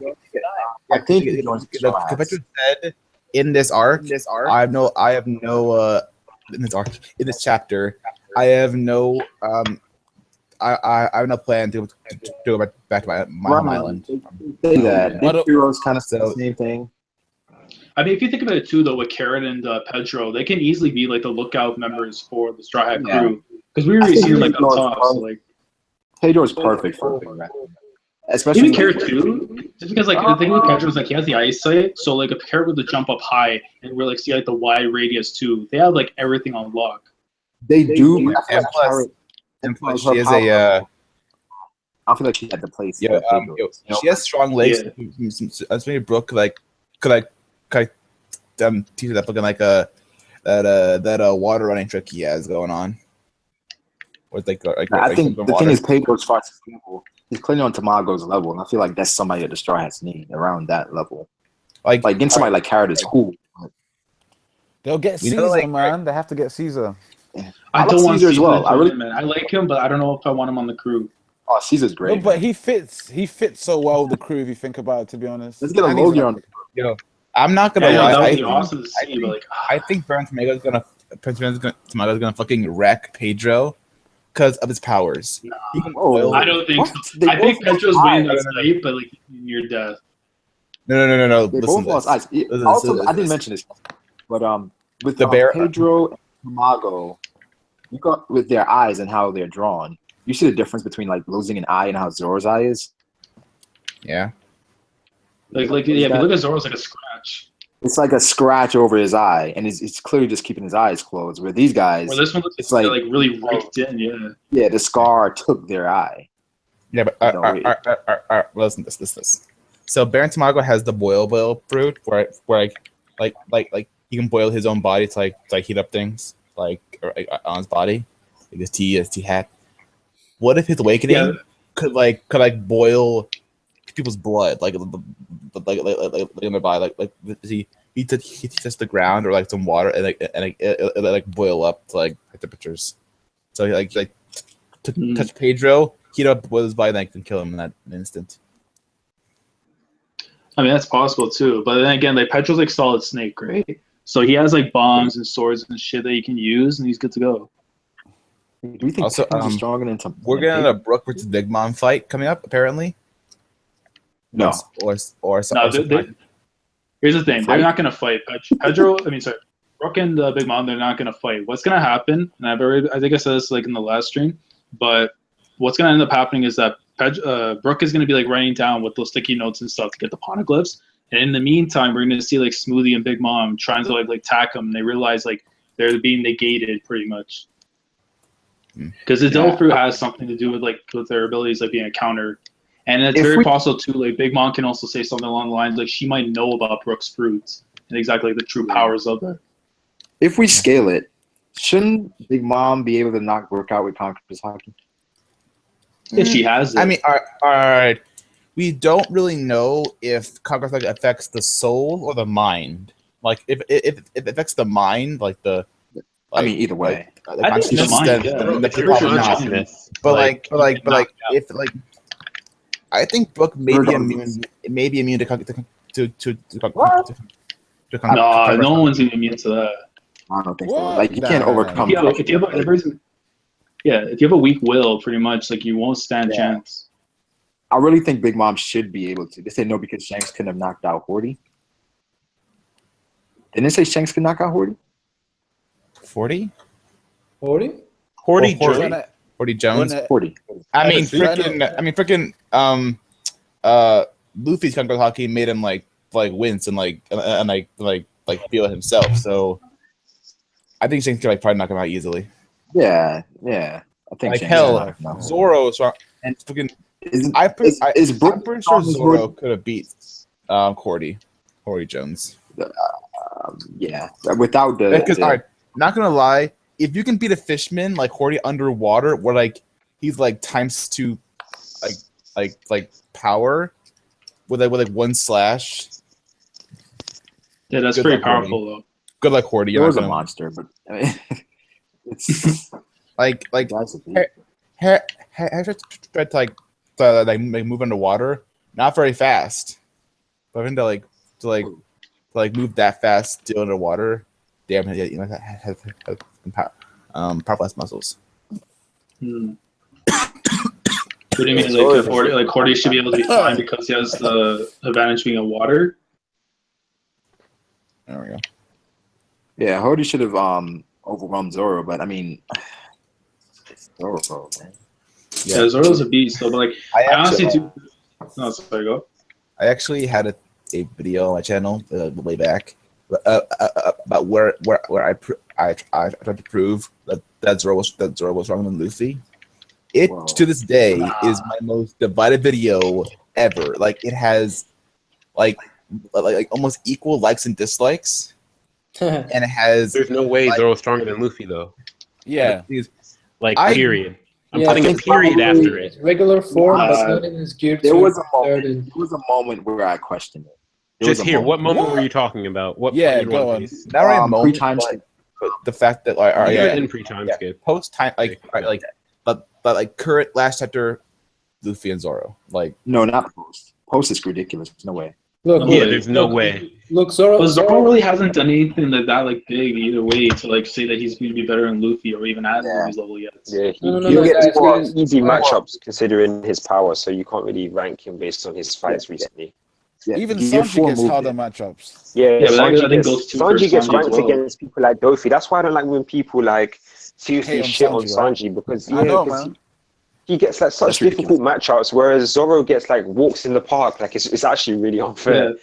It's really unfair. well, all right. Pika, Yeah, I think Monet. that's, I feel like that's on purpose. That's on I feel purpose. like, I feel like, all right, I see myself in the same point to be brought up in my conversation on that video, but I bring up the point of like trainers, like trainers during the time skip.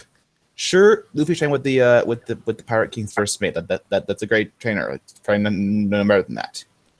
But Zoro trained with literally the ideal, perfect trainer for his type of fighting. Like, I'm pretty sure Rayleigh is a strong swordsman. Like, he's very damn good. But I think so. Mihawk is the greatest in the world. But here's where your thing comes into play, like what you're trying to say now. So if Luffy got trained with Haki, he needed Haki, which is why Rayleigh was the perfect trainer for him at that time. Later on down the line, he's going to need someone to train him with devil fruits, which is where like the highly speculated other person from Roger's crew is going to train him up. What? So he's Gabon. going to get. I think it was. Guys, Zoro's strongest output attack, which was Ichidai Sanzendai Sensekai. Yeah. Yeah, that one. Yeah, that was the strongest output attack, and he could use like the 1,080 pounds Phoenix 2, like those attacks. Those are his top attacks. But we saw Luffy was able post time skip to spam the shit out of Gear 3rd. Well, I don't think Gear 3rd. If you remember, Gear 3rd is kind of fodder now. Like anything under Gear 4, being stronger. Sure, Zoro cut. You guys remember that moment? Multiple times. You guys remember that moment? Oh, sorry. Wait, do you guys remember that moment pre-time skip where Luffy versus Zoro? Luffy got mad at Zoro. Oh yeah. And then Zoro said, "All right, yo." On Whiskey Peak, guys. Yeah, he said this is the moment for us to find out who's really stronger. Great back, guys. Great back. And for the most part, Zoro was it was pretty even. Like, at the time, yeah, definitely. It was, but at the time, it was think really about it like even. this: Zoro it was even, but Zoro's using swords. That's all I'm gonna say. But Luffy's using his devil fruit. I mean, I don't. Yeah. Yeah, so that's like the way Luffy full that back then. He was full His of devil fruit only gives him one advantage in a fight, not to take physical attacks. Right? He's fighting someone he's weak against. No, I highly disagree with that. If you're fighting a guy that's made out of rubber that can stretch any limb that he wants to, he's a close range fighter that can fight you from range. Like that's literally defying rules of fighting. Wait, one vision. That's a bad argument against Zoro. Exactly, because then he's more open. Here's a great example. Marine Foot, Mihawk. At range, he can stretch from anywhere. Mihawk. That's what I'm saying. Almost cut Luffy's arms off, man. And Luffy even But look who you're comparing him to. This was pre-time skip as well. He ain't dealing with Mihawk. Even in that fight, though, Luffy was getting hits in from like after Zoro sent him away. He would use like a pistol, and it would come back and hit Zoro after. Yeah, exactly. That's what I'm saying. A close range fighter that can fight you from range. That's amazing. All right, but listen to this. I point before Luffy. When Luffy fought Doflamingo, his final attack with like King Kong gun. Yeah. That shit split the exentire like country of Joseon in pieces. Not necessarily. Like that. Not necessarily. Not the entire country. Where the birdcage was. The birdcage wasn't covered the entire country at that time. But back to that the fight against Luffy and Zoro in like the Loge Town, not Loge Town. What that called? Whiskey Peak. Whiskey Peak. If you notice, when Luffy and Zoro were staring down, the air started to like shift and twist the air and twist, and there was lightning for a split second. There was like a lightning flash. I never heard about that a year ago. This hockey. Yeah. Well, once again.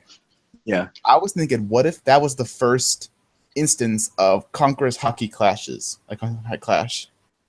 Yeah. Because like a clash, the like a lightning flash, like a lightning flies everywhere. What if that point back was the first Conqueror's hockey clash? Yeah.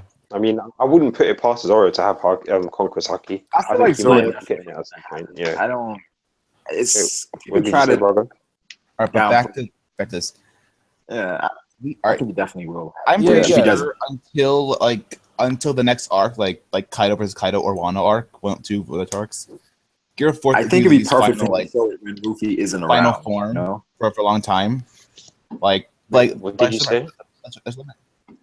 Actually, like forms like I don't know, leg man or something like that, like another form of Gear 4. But Gear 4 is basically his last form of power before that, until he gets more training.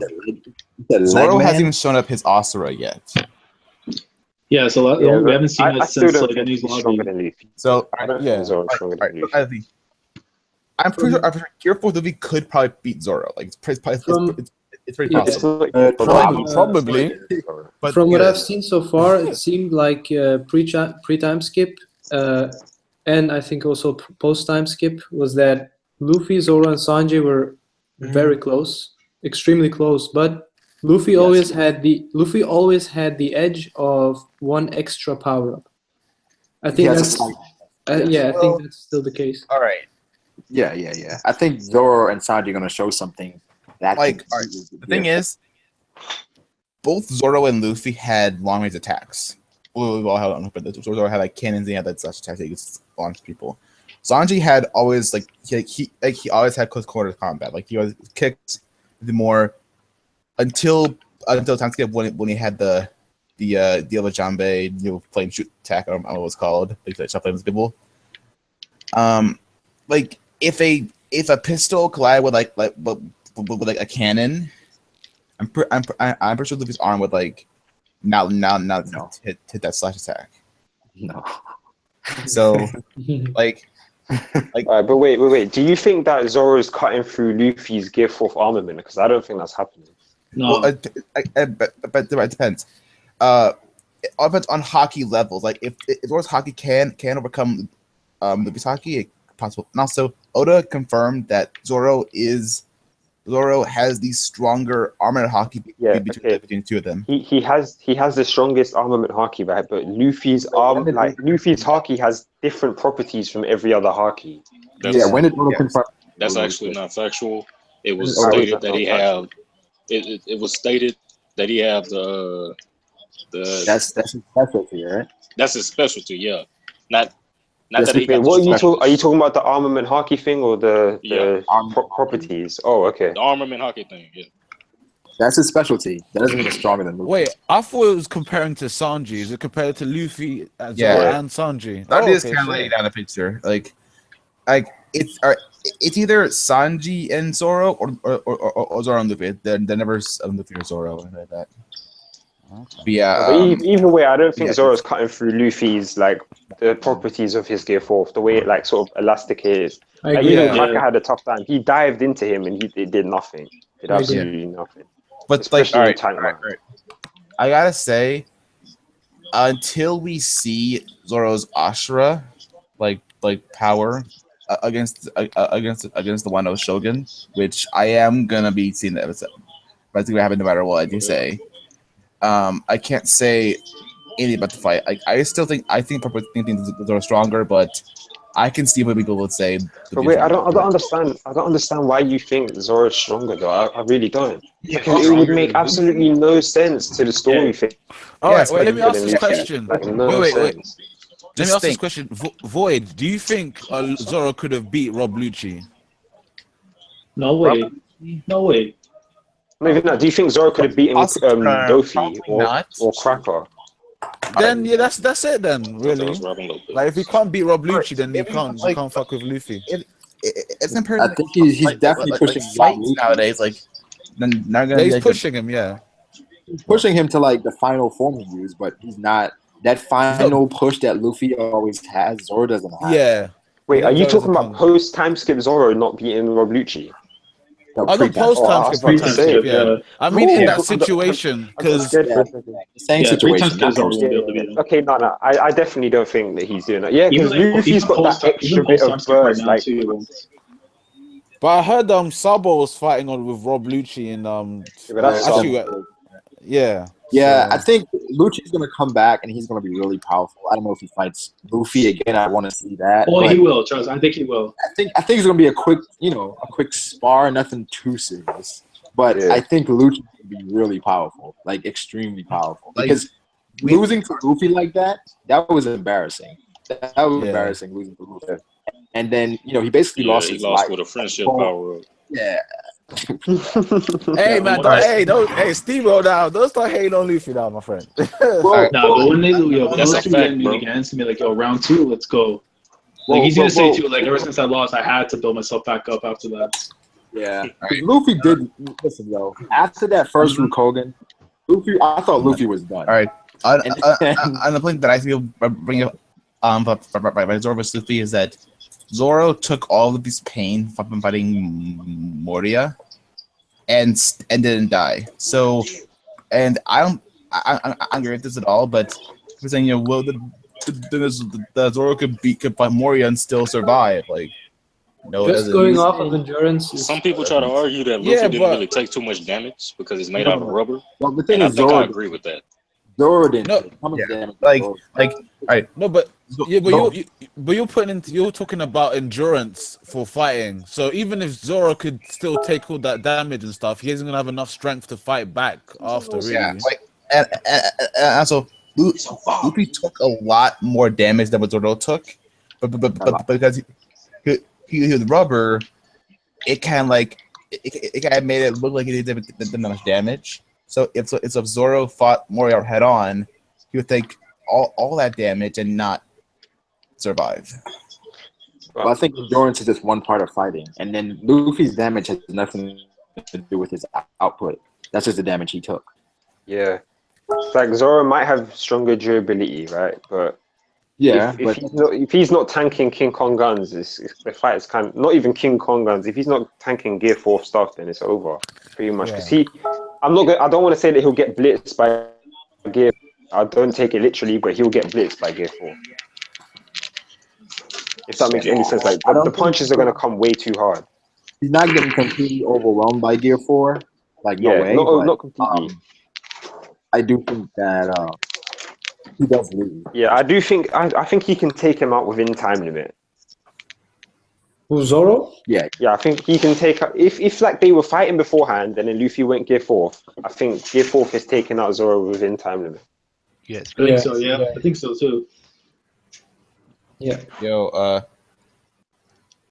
Unless Ashura has a mode as well, but if Ashura has a mode, it's definitely going to be a time limit with that too. Yeah.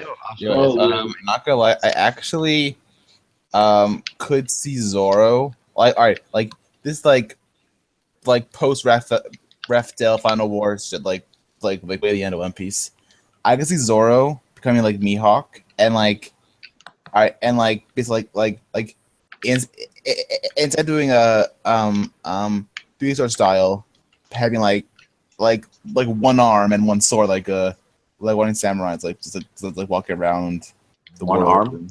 Yeah, I can see. I can actually see him losing an arm in Wano. It's possible. But his whole style, is designed. That's too cliche for Tiger. He uses 3 swords. His whole style is designed off of a tiger, The tiger has 2 claws and 1 mouth. Oh no! Imagine with Asura, like he's able to manifest like an arm as a replacement to use the other sword. Yo, I like that. Like, all right. Have you seen seen Hellsing at all? Hellsing Ultimate. I don't feel like he uses an arm. I feel that's a terrible idea. That's 3 sword styles. Like it's 3 sword styles. Like a demon aura arm, like energy. That'd be cool. Someone said if Zoro's on that level, he should have gave more work to Fuji. Well, when Fuji attacked Zoro, he did send Fuji back. Like, all right, we don't know how much or like how much force Fuji put down on Zoro in that hole, but Zoro did get out of there. Well, regardless, it's enough force to break the ground and send him down, right? Like Zoro has great. Like Zoro has. All right, I mean, Luffy and Sanji are strong, but Zoro's the only one that you see it doing weightlifting. Like, he's constantly up. So Zoro has hell endurance and like strength, like physical strength. So like Luffy's still probably stronger than Zoro. Yeah, exactly. Luffy's is in fighting, and strength comes from fighting. So he's just literally getting real world experience. That's how he's getting stronger. Yeah. Yeah. But yo, in the chat, Style is like, if Killer Bee can hold 8 swords with 2 arms, Zoro can hold 3 with 1 arm. Of course. I mean, it looks so stupid. It looks stupid with Killer Bee. Like eight all his arms. But the thing is, it's just his design is off. Fights with like 5 of those swords. Like give all them swords at once. But all right, let me know this. Mihawk navigated the Grand Line and probably the New World. We don't know that for sure, but probably the New World on that dinky ass little boat. Do you think he may have be for the Warrior Swordsman a navigator? That he may what? Be a navigator. Possibly. He has to be able to. I don't think he's a navigator, but he knows how to navigate. Yeah. We see not retarded. Observation hockey. I think him being a navigator. I think he's just a jack of all trades. I don't think. All right. I made a very old theory about Mihawk being a member of a Roger's crew back in the past. Then how Shanks know him though? Like Shanks and Rayleigh and all those guys. I think what happened was Shanks probably met him in Wano. Yeah. Yo, all right. Flash theory right here. What if Mihawk is the Shogun's son? Flash theory. I don't know. Okay. I don't know what I'm talking about, but like, yo, oh my god, I'm so flash theory here. You know how? All right, what's confirmed at all? If Mihawk's sword Yoru was made by anybody, or did they show up with it like out of nowhere? Or no. Was Yoru his first sword he ever wielded, or did he wield before that? Do you think? I think. Well, Mihawk did say to Zoro, "If you get any cracks on your blade, that's the blemish." Do you think Mihawk ever got his blade cracked? Definitely. Because I was thinking, what if Yoru was originally the Shogun's sword, and like, all right. You finish. Mihawk is for this talk or this 1 second. Mihawk is the Shogun's son, in a sense. His father wanted him to become the Shogun of Wano, when he died or when he stepped down from his place. Remember, it's like, oh hell, I knew that shit. He stole his fucking sword, his father's sword, got a little dinky ass boat, and went out to sea. It does seem like he won against the former shogun or the present shogun, and gained the title of Yeah, to be Best world's swordsman. strongest. Well, like we don't know how. Like we don't know how he gained the title. Because normally the title swordsman. would belong to the shogun, right? He is the head of the samurai. Well, we don't know that. No, Mihawk like would have beat him. unless Wano is the world itself. I'm not sure if being shogun, but would make the world strongest swordsman. I think I don't know. I personally think Rayleigh was the world's strongest swordsman before Mihawk, just because Rayleigh's just a beast and he uses a sword. Like no real proof here. Like all right, if freaking thanks, monkey. Roger, or if the Roger pirates share a parallel with Straw Hats, it could be possible that like since Zoro will be the world swordsman on Luffy's crew, it would seem good, or like it wouldn't seem too far fetched to find that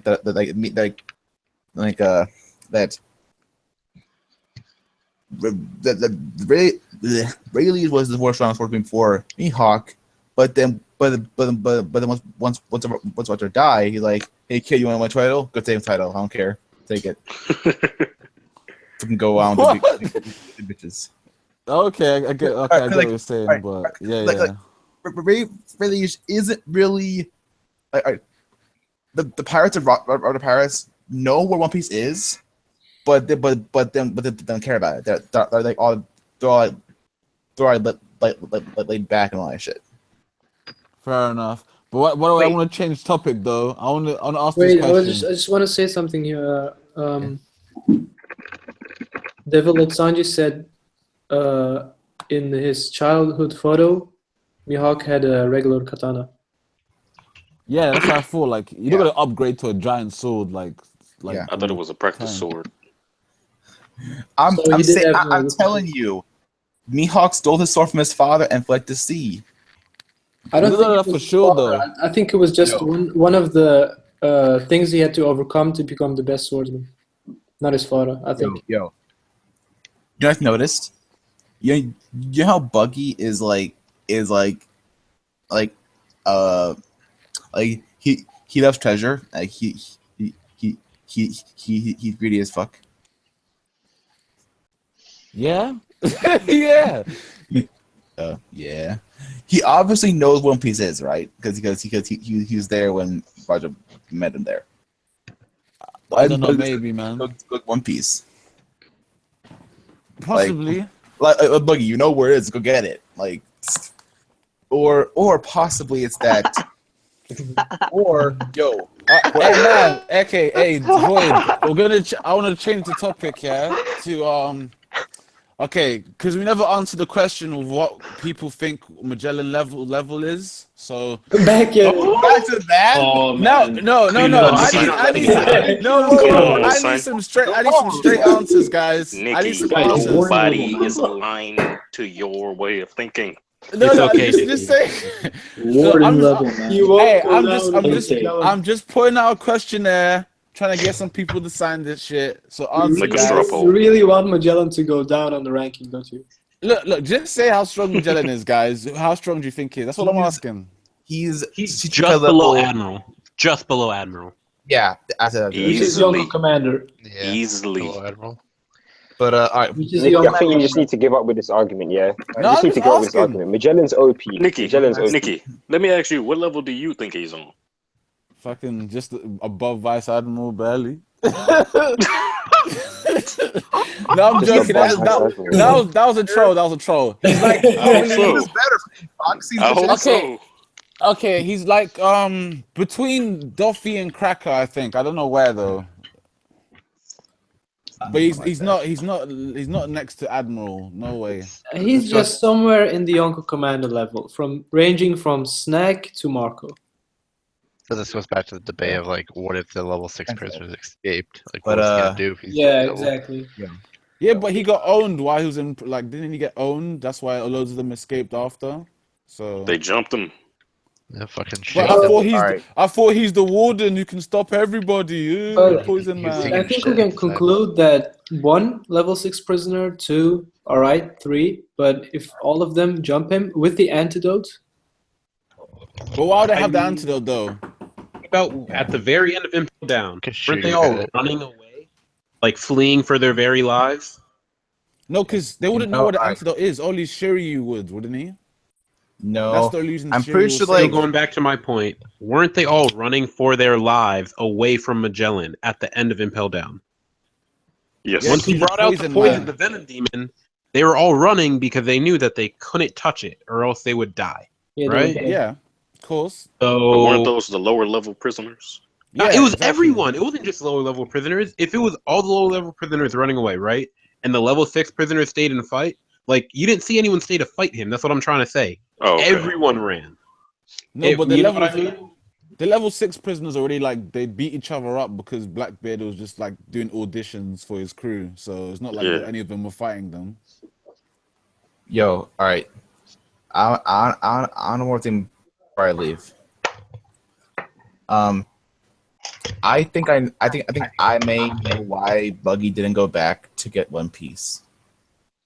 Either it's a long journey and you deal with it on that much for treasure, or what if before Roger left Raftel, he put like hockey like locks on like One Piece, so like only someone who has mastered all 4 hockey types can unlock those treasure.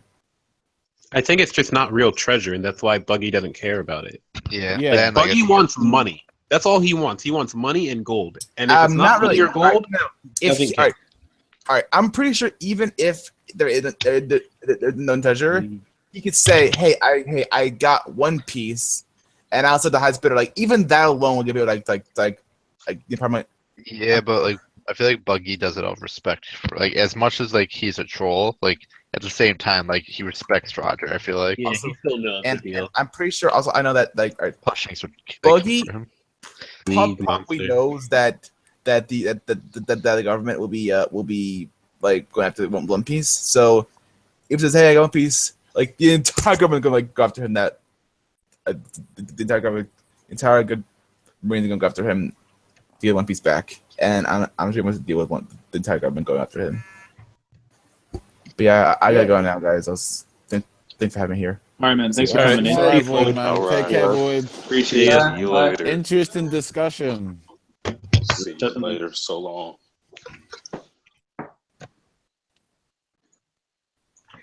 Wow. Yeah.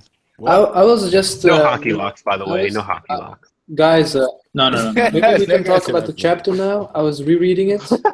And it's been 2 hours. Let's not talk about let's go into it. Savage. Yeah. What? No, seriously, yeah. Let's talk about it. Let's go. I was reading it. I reread it, and I saw Brooke one-shot one of these guys, which makes me wonder if he's on the level of Amande and if he's going to fight her. Ooh. How strong do you think Amande is, though? I think Amande is above this guy he one-shot, which is already a strong. Pretty sure Amande is tied with Bobbin or is right below. Oh! Don't speak rude about Bobbin's name. I love Bobbin. Hey, I love Bobbin. I'm just saying, like Amande, demon lady, dude. Bobbin is commander level. He's just low key. Dude, he's That's really all. He's snacky. How about I that don't brother, think he's though? snack, Eggplant. What? I was saying Eggplant, the guy that talked to Sanji, looked just like Bobbin, probably his brother. Oh yeah. What if that's his daddy? Yeah. No, that's probably Commander Snack. He's now having to like just deliver fruits and vegetables. That's his daddy. No, but like I was ask you guys too, because you know how she said like she had that the white fish sword, right? Like on Meito. Do you guys think she has probably one of the Wazemono swords? And like if she does, what class do you think it's in? I feel it's gonna be like probably the second below the top tier.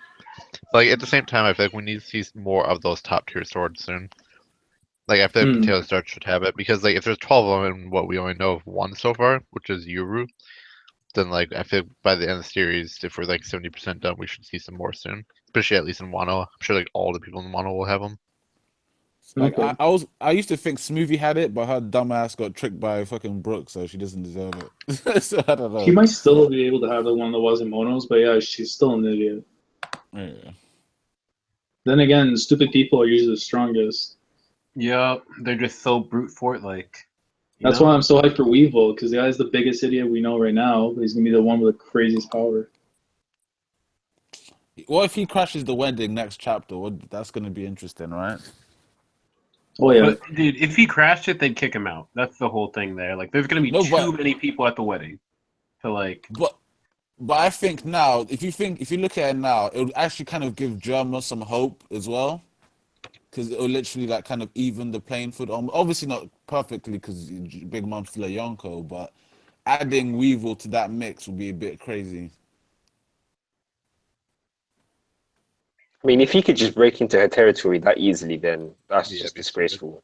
No, but I think he's strong enough to, though. Definitely strong enough to. No, that would just be disgraceful. On Big Mom's part, she's a damn Yonko. She should be able to like, fortify her territory better than that. No, but you're thinking it in the sense that she has like commanders around, but there's Smoothies around, but 2 are gone. But she would though. If she has commanders like just posted on Whole Cake Island, the biggest event that's going to be happening there, possibly the whole year, you don't think she'll be securing that? If he is able to just waltz in there like nothing happened, I'm sorry, but that's just disgraceful. No, yeah, that's disgraceful. But I'm saying in context of her losing 2 commanders already, it's Wait, didn't Pedro activate to like lose security? That was just for the treasure room. Oh, what are you guys talking about? Yeah, I remember Smoothie was only in the treasure room until the wedding starts. So either way, she's going to end up being there defending the wedding. They were saying if Weevil were to come in to the wedding and like crash the wedding. Oh, okay. Yeah, but what I'm saying is like, okay, for example, say this is probably unlikely, but Weevil sides with Germa, and now we've got Ichiji and Reiju can take 1 commander, and then Weevil can take 1 by himself. Then it puts Big Mom in a weird situation now.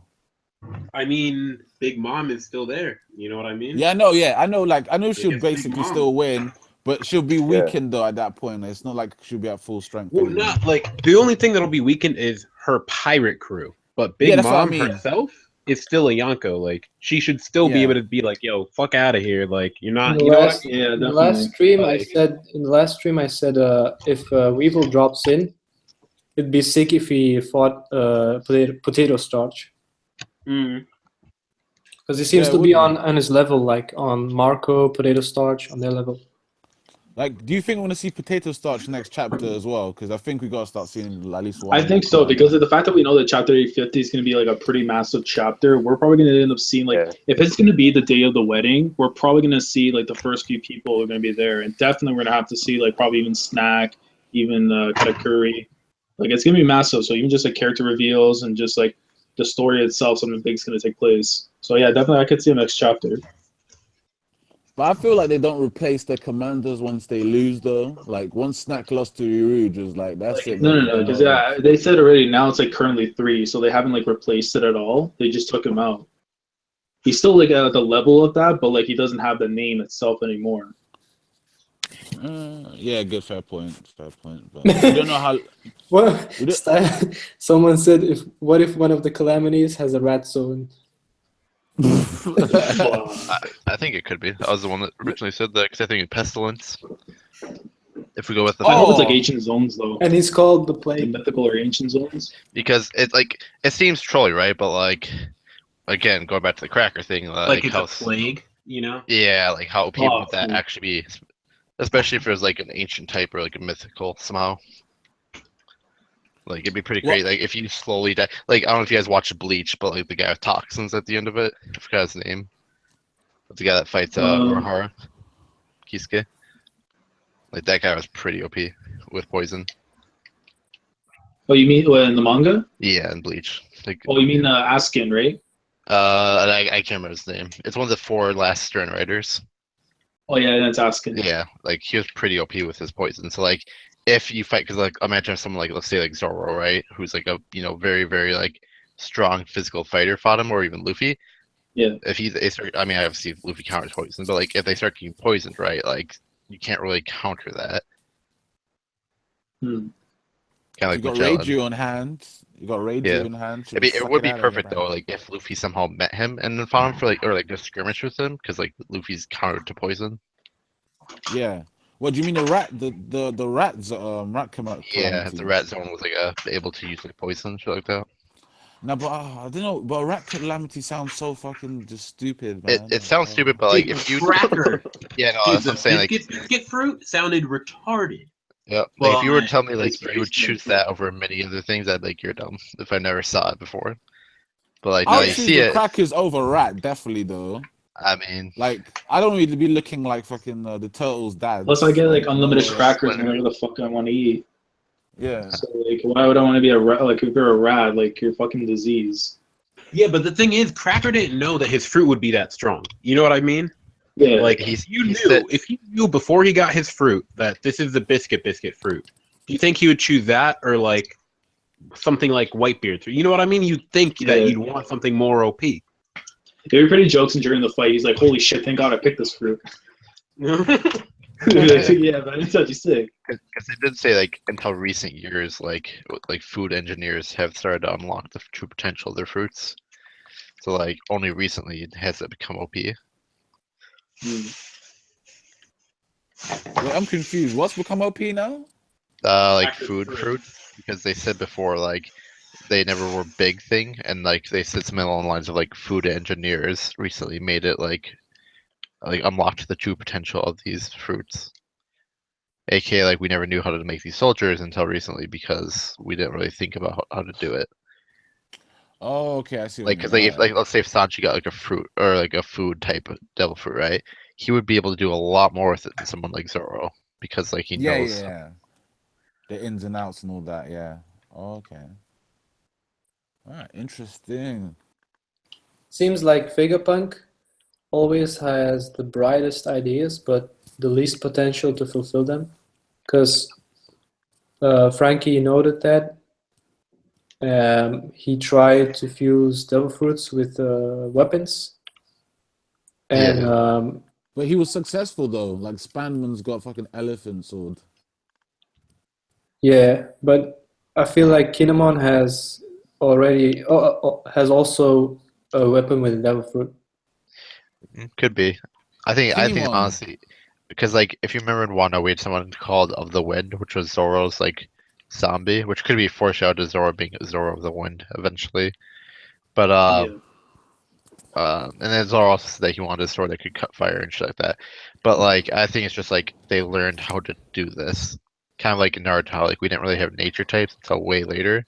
I think like if Zoro gets like a power up through like the effect of like becoming Zoro of the Wind or Zoro of the Mist or whatever, etc., that would like kind of give him his own like not counter, but like only like ability to like fight with devil fruits, make a power up in his own way.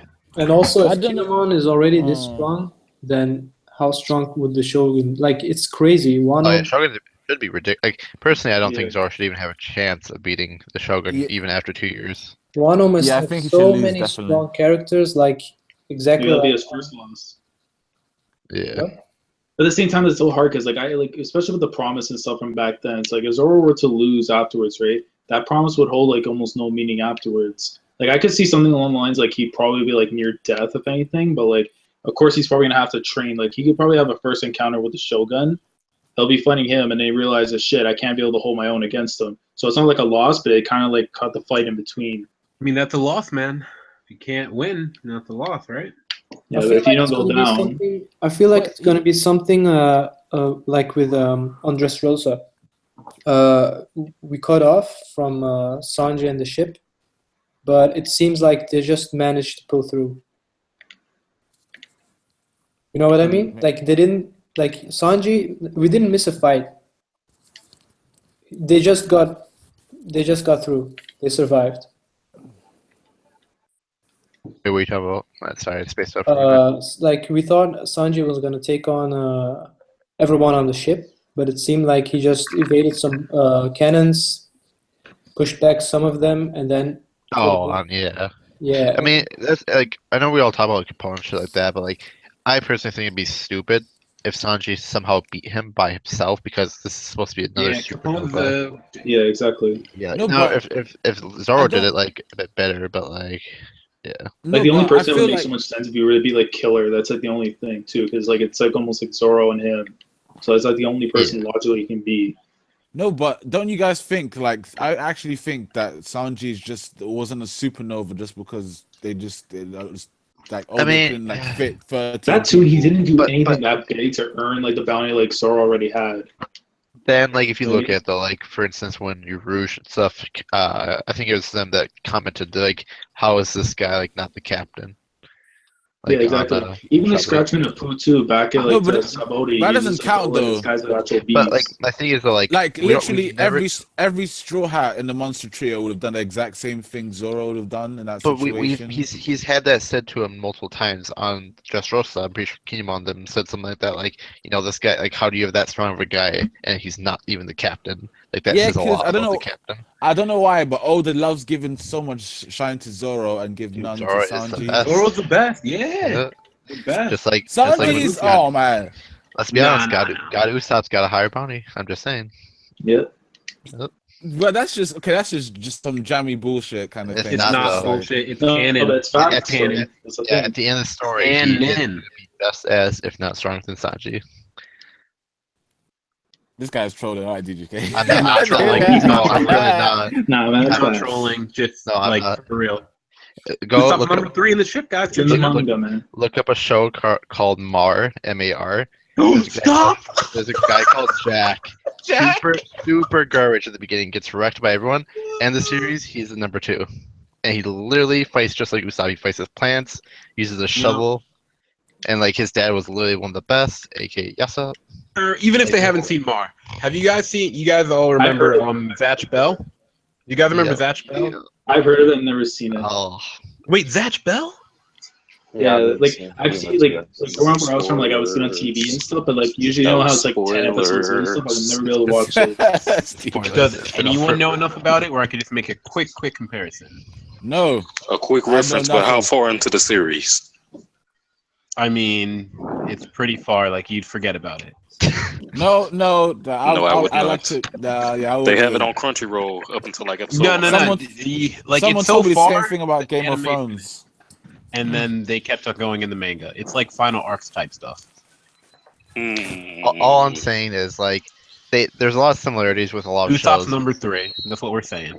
Yep, there's a lot of similarities where it shows this kind of things where like You guys are Sanji haters. No, We're not. Sanji haters. We're not. How are you gonna First, say Zoro's Usopp better. is gonna get to that level? No, Nikki. We're not even trolling though. This is the thing. We're being very serious.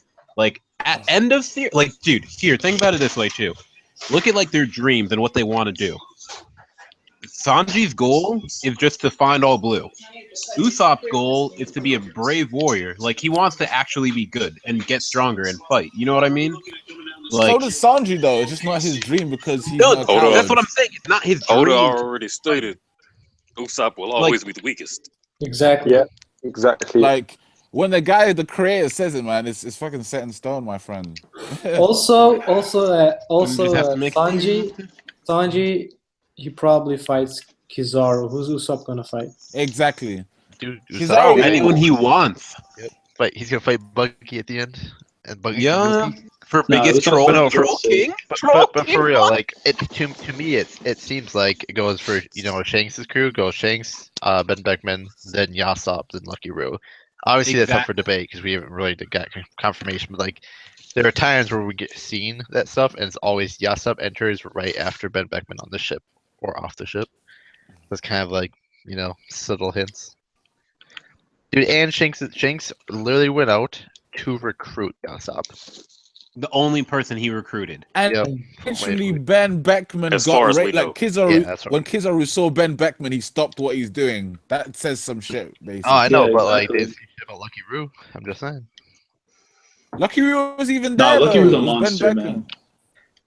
No, I know. I'm saying like my point is he's though. saying that Yasop might just be better than Lucky Roo too. Like, yeah, but not better than Ben Beckman. Though. No, he's not better than Lucky Roo. I never said that. I know Ben. But the Beckman's fact that like we're just saying like, bro, Yasop's literally a monster, bro.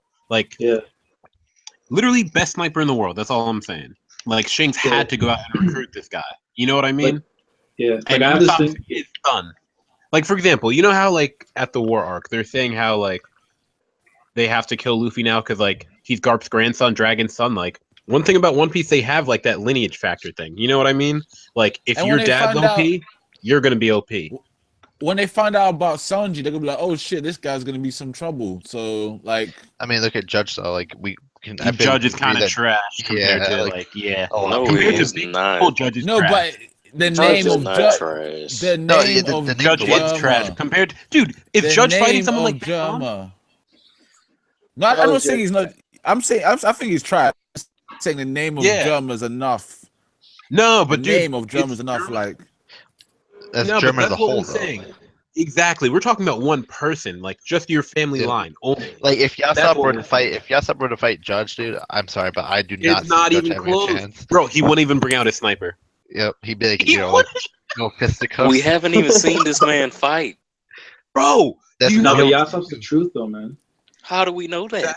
Von Augur, no, because we know he's gonna fight Von Augur. Von Augur, before we see him, dude. Before we see him, he shot a seagull of the sky, and Chopper's like, "No, Stebo, these niggas are trolling, man. Of course, these niggas are trolling." No, I mean, like, ask Darkseid. I know Darkseid. I mean him. When we first joined the. I know what Van Augur has done, but we don't know what Usopp is. You saw what Van Augur did, right? Usopp has to be a better sniper than the guy. Of course, he's a beast, but you're making assumptions about the fighting style. Like, he's not even gonna have to pull out the sniper. Like, I mean, come on, son. Okay, that was kind of a little bit trolly, but I'm just saying, Usopp's the best. That's all I'm saying, bro. Wouldn't even have to do it, dude. He started picking up monster. He'd pick up rubber bands and just snipe them. Yeah, Usopp's life. Usopp's life. Bullets to go around the world. Lakaru versus Usopp. Usopp fires shot. Lakaru is so quick. Bam. Dead. But like Usopp's lies come true, and he said that like he's dude, they're not lies, they're just prophecies. Like, no, I know, but he said he fought like these giants and prophecies. But no, they are, bro, for real. They all come true. What is this Usopp called? They all come true eventually. All right, it's not that they all come true. They were all foretold. That's what's happening. Like, you think they're lies right now because they didn't happen yet, but. If you dude, if you look back at every lie Usopp tells, and then you start looking at the story, you will literally see One Piece being like unfolding. I feel like I'm in a. I feel like I'm in a Usopp cult right now. Just in less words. I know, right? These Sanji haters. I said it just with less words. Dude, I like too many Sanji. Hey. Let's put some respect on Sanji's name, man. Like, dude, no one's saying that Sanji's weak, Nikki. All we're saying is the minute you say Usopp's gonna be stronger than you're saying Sanji's but dude, weak. I don't care. Like, we're not saying like, oh, after Wano, Usopp's gonna be better than him. I'm saying like end of series. He will be better than him. How are you guys crazy? No. Okay. Anyway, just post all of Usopp's lies in the chat. Holy shit, man. No way. Alright, pirates are attacking the village. Chapter 23. Kuro's army really attacking. Check. A giant goldfish pooping them out. That happened at. Dory and Broggy confirmed it. Check. Country of the Dwarf. Chapter 24. Dressrosa Art confirmed it. Check. Holy shit. Dude, we're not lying. That's the whole thing. I know. There are times no. You're not lying about the lies, but he'll never be stronger than Sanji, guys. This is a silly topic. It's not silly, Nikki. If we use that logic, right? Sanji versus Kizaru, right? Fujitora versus Zoro, and Usopp versus Akainu. I mean, might make. I mean, Green Bull's still open. This guy's out, man. Guys, it almost might make sense. So you serious? What are you talking about? It's possible. Yeah, I mean, dude, he's just gonna snipe him. Dude, like, bro, end of series, like, for example, like, I could see Usopp being like an island away and sniping people before they even get anywhere near them. Because Von Augur did that way before he even got good. Like, dude, they couldn't even see. What do you mean, so what? If you can fight someone and beat them before they even know that you're coming.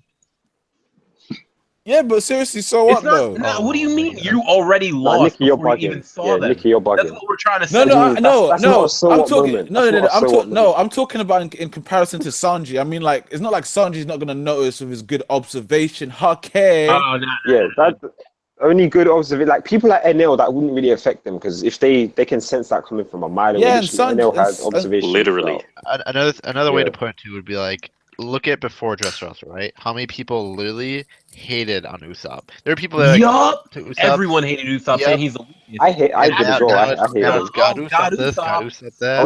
No. I hated Usopp from like early series when we were like in Arlong Park type days. No, but I didn't fully understand the manga then. I didn't fully understand the manga then. I didn't realize that was like purposely his character trait and that he would never change. But then now that I've seen that that's him, I don't really mind it as much. But I'm not on that God Usopp hype train either. Though that shit annoys me. Not. I just think Usopp's a funny dude. Yeah. I appreciate him for who he is. Yeah, he's funny. We got funny like a venereal disease. Not funny at all. When will these kids learn? That's what I'm saying. You know, be a great How name do one day with reach these kids? How did you? Bro. First off, South Park's the best, but I just knew you were about to say it, man. I just knew you was about to say it.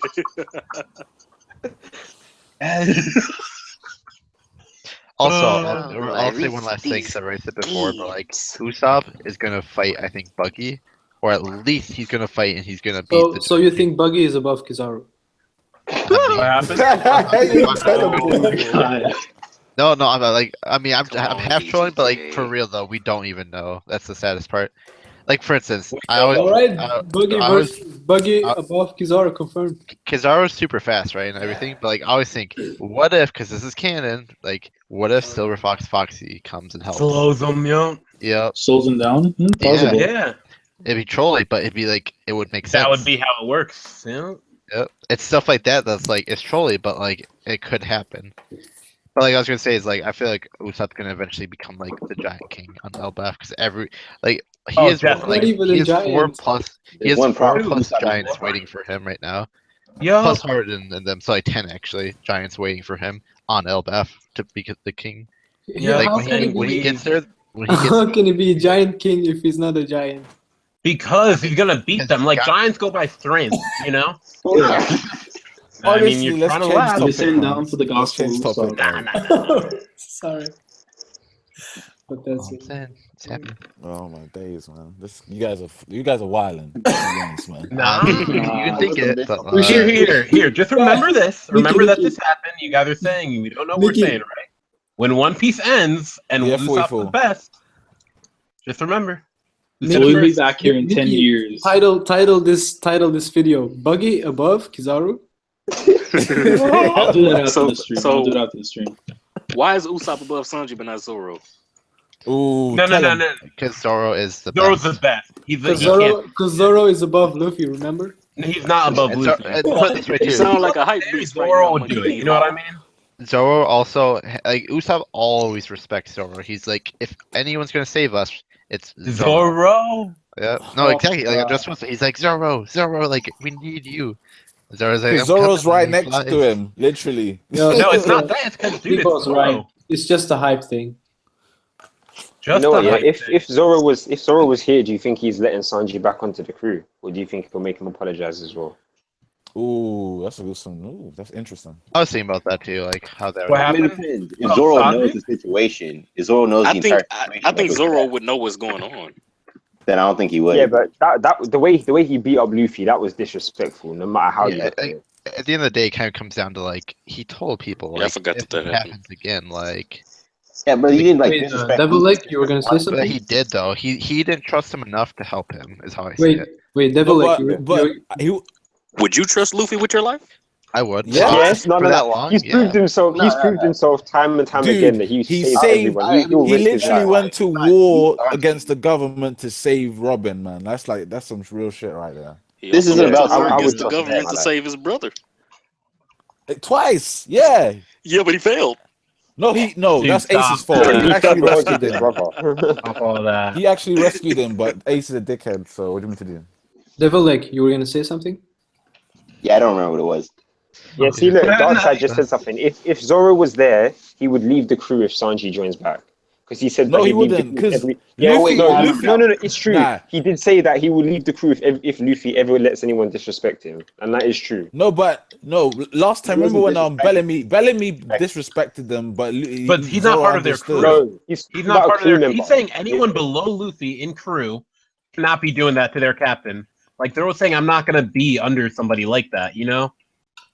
Like you're not my captain. Zoro understands these kind of things when it comes to Luffy, though. Yes, he would. He would leave the crew. No, he understood completely what was going on with Usopp, but he didn't care. He's saying like you can't have people doing that to you. Usopp wasn't forced to though. Yeah, this is what a happened. situation. No, but neither was Sanji though. Neither was Sanji. He wasn't forced. Sanji did it on his own. All he would have had to have said was, "I don't need your help. Get out of here." Simple. Another thing too, it would actually kind of be interesting if in Wano they find out like Zoro does his own thing and kind of does his own thing in Wano. That Zoro what? Will do his own thing in Wano, especially going back to like if Queen is there, like it would be kind of a good like story factor. But Zoro understands Luffy more than any other person on that crew. Maybe actually except for Sanji. Sanji understands Luffy as well. So Zoro's not gonna leave the crew if he saw what Sanji did. No way. Zoro's he'd be pissed off at him for sure, though. Yeah, I think he'd be pissed off, but he always listens to Luffy. So if Luffy told them don't do anything, here's the thing, though. Are they gonna tell Zoro though? This is the first time we see Sanji versus Zoro.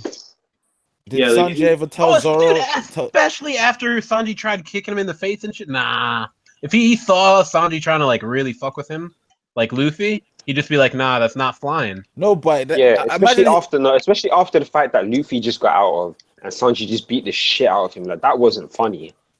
Like that wasn't a joke. Like he was putting in work to try and make it look believable. That was comedy gold. No, I'm joking. Nah, man. Like, no, Zoro. Because Zoro would be pissed. Zoro would be pissed, but he'd understand. He'd be like, "This guy's a piece of shit." No, he would, man. Straight up. But then, what would be the point in him saying, "If anyone disrespects you like that, I'm leaving the crew"? But that wasn't kind of. It wasn't. Zoro ain't bluffing like that. The disrespect is not like it's you taking it differently to how it was though. It was fucked up, but it wasn't like. He's saying "fuck you, Luffy, I hate you." It was like Sanji. No, that's literally what he was saying. What did Sanji call Luffy again? A filthy pirate? Like, you pirate scum and all that shit. Yeah, you will never be pirate. Hey guys, okay, fine. Let's put it in context then. If Luffy, the fucking dumbass he is, understood how Sanji was feeling, don't you think Zoro would as well? Like. Luffy understood that there was something wrong. That was super fake disrespect. Yeah, hold on. Zoro understood how Usopp was feeling about the ship, but that doesn't change the fact that Usopp disrespected Luffy. Your mum may understand when you're pissed at her over something, but if you disrespect her, you're getting beats, right? Yeah, that's Usopp. You got me in a mum thing. Yeah, Luffy's the father of the crew, though. Can of whoop ass. No, but come on, man. Those situations are a bit different though, because literally everyone knew it was Usopp being arrogant and not taking like he was being selfish. In Sanji's case, he just feels so fucked up. He's just releasing his anger, man, and he's trying to get Luffy to run away. To me, at the same time, though, it's kind of like it seems like he really honestly didn't have enough trust in his crew to help him out. I think Zoro was already pissed with Sanji leaving, so I see him. Like getting really pissed at Sanji. That's why he's not there. Oda like the same reason Oda doesn't give Zoro fights he can't overcome is the exact same reason why Zoro is not at the island right now. It's plot. It's designed to move the forward in his way. Do you think Zoro will ever hear about this later on down the line? No, I think if they come to Wano, they have like a party or something. He's like, "Oh, you remember the time that Sanji kicked Luffy in the face?" No. I think. I don't think I can see the chapter ending like that. Nobody brings up. Yeah, at the end of Wano, that's how it's gonna be when they have that big ass party after. I've got a better example as well. No. The fact that Sanji is willing to die for Luffy as well as Zoro, so even Zoro remembers that. Look, guys, he might remember, but it doesn't matter. You can't be like nobody brings up the past. I've noticed this. Like nobody brings up the fact that Nami scolded Luffy to get out, or that Robin said, like nobody brings up the past, only the positive. Dude, but that's before they were on the ship, right? Look, if they get to Wano, they're gonna be so wrapped up with the things that are happening there, especially with something's gonna be happening like Zoro and Kinemon. They're gonna be so wrapped up, it's not gonna be even mentioned. Only thing that probably will be mentioned is like, look, Luffy is gonna say something, and then Zoro is gonna be like, "You have another part of your alliance, probably German." Yeah. No, German's not joining. German is definitely not joining. It's Now only if Rage is Reiji has to bleeding take everywhere. if only if Reiji is taking over the crew and stuff, and something happens with Judge and Ichigo You and said stuff. Reiji take over the crew?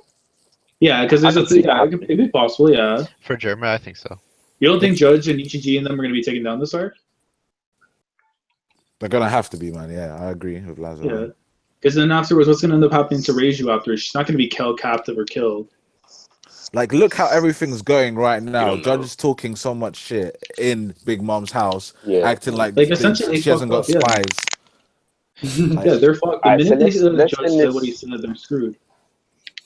Let's end this on a question, right? So we were talking about if Zoro did find out everything that Sanji did, right? So let's just imagine that he found out, he gets pissed, and they start fighting.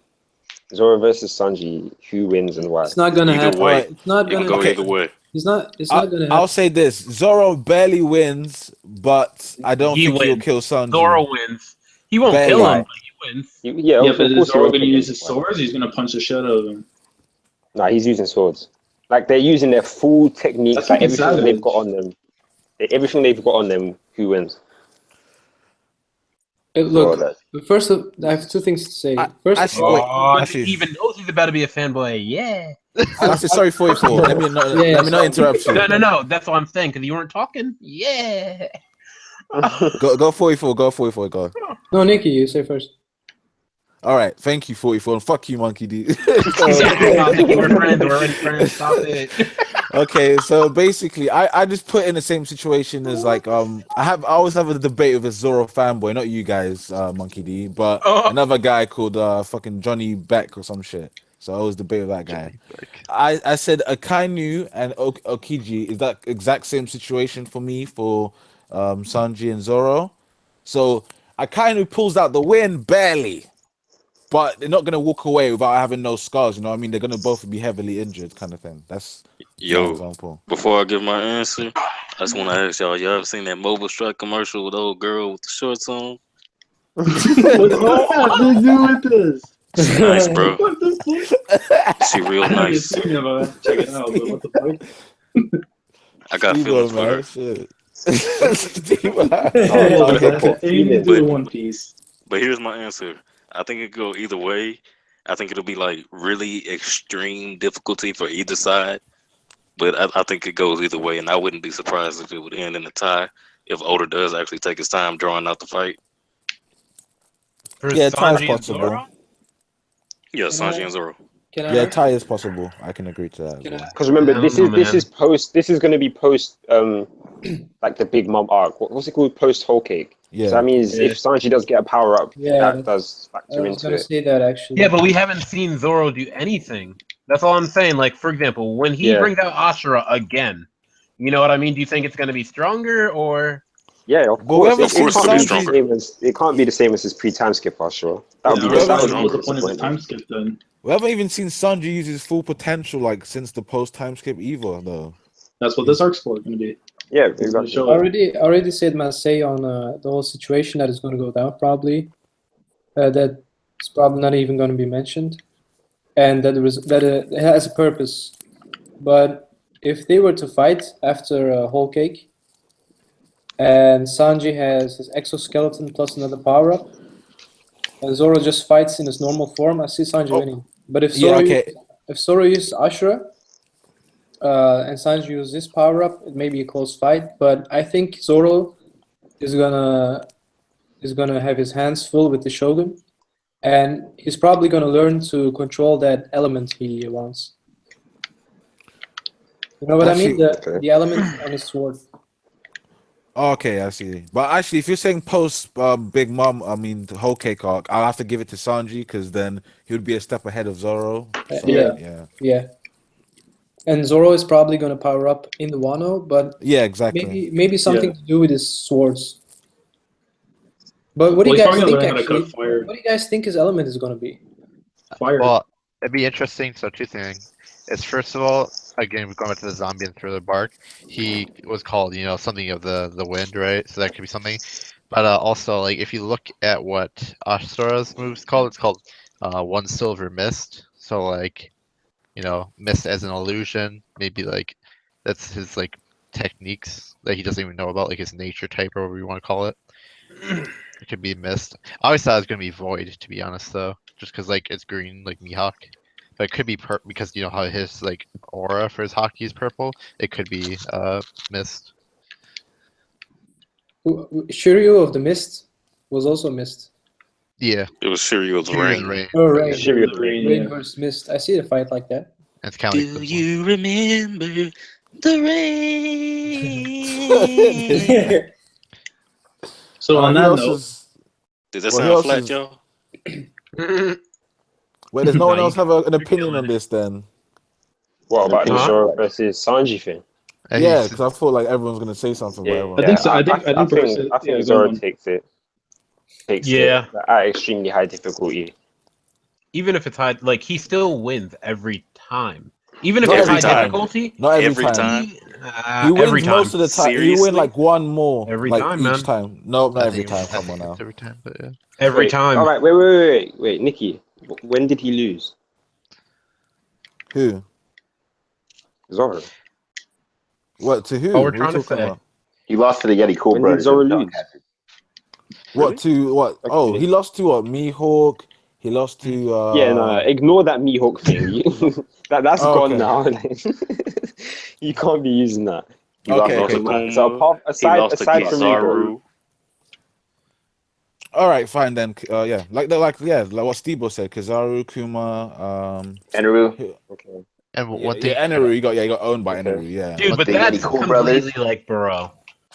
That's like so saying what? like only Luffy could beat him at that so point. what? That's what happens. You know why? That's I what happens. Okay. Do you know why I asked see how we're playing, Nikki.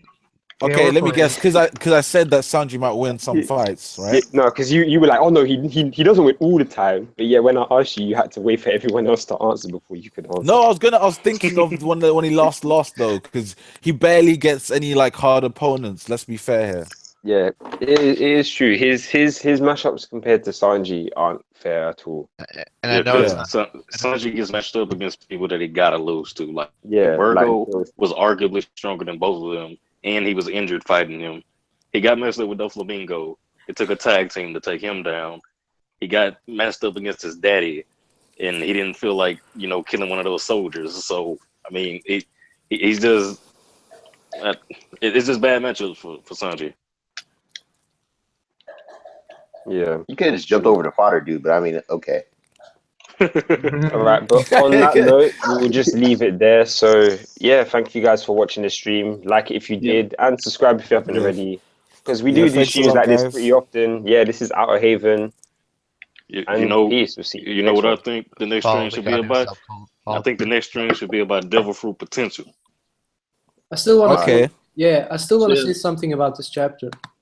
All right, go on. Just go ahead. All right, go on. Short yeah, last thing. Yeah. Go ahead, Carvel. I liked how Carvel. I liked how Niji was like in the first page. He was like, "Man, I'm so excited to be living with Sanji again." He's like already fantasizing about beating him up. Yeah, for real. Yeah. All right, wait. Leave him with a question. Leave him with a question. All right.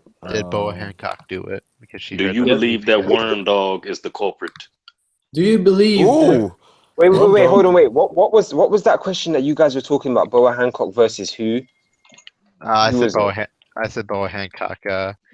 Heard that Luffy got kissed and showed up on Whole Cake. Came in and whipped Reiju's ass. Reiju. No, I was. Oh no, wait. I think that was Darkseid that was talking about it. Boa Hancock versus someone. What, Reiju? I'm sure he's going to bring it up in a second. Nah, I think it might have been Boa Hancock versus Cracker or something like that. Boa. Oh, that's interesting, actually. I think Boa's first tier commander level. I think she's really high up there. Really? think people underestimate her. Yeah, No, definitely. Bolo is Okay, strong. we're gonna start talking about this forever. Yeah, like the stream. And we'll see you guys in the next one. All right, guys. We'll probably be back again for the weekly show and jump break next week. So since there's no One Piece, we'll probably come up with more discussions, probably some theories, delve for potential, all that stuff. So yeah, like the stream. Make sure you like the stream. Love Brian, you guys. we're here. We appreciate you guys coming on for the last We love you. 2 hours. We really appreciate it. Whoever And sorry for the here. technical difficulties in the beginning. That was my bad, but it's all fixed now. So Yeah, go watch this We're 7-minute still video. talking. Let's just end this real quick. all right. Yeah. Out of Haven out. Out of Haven.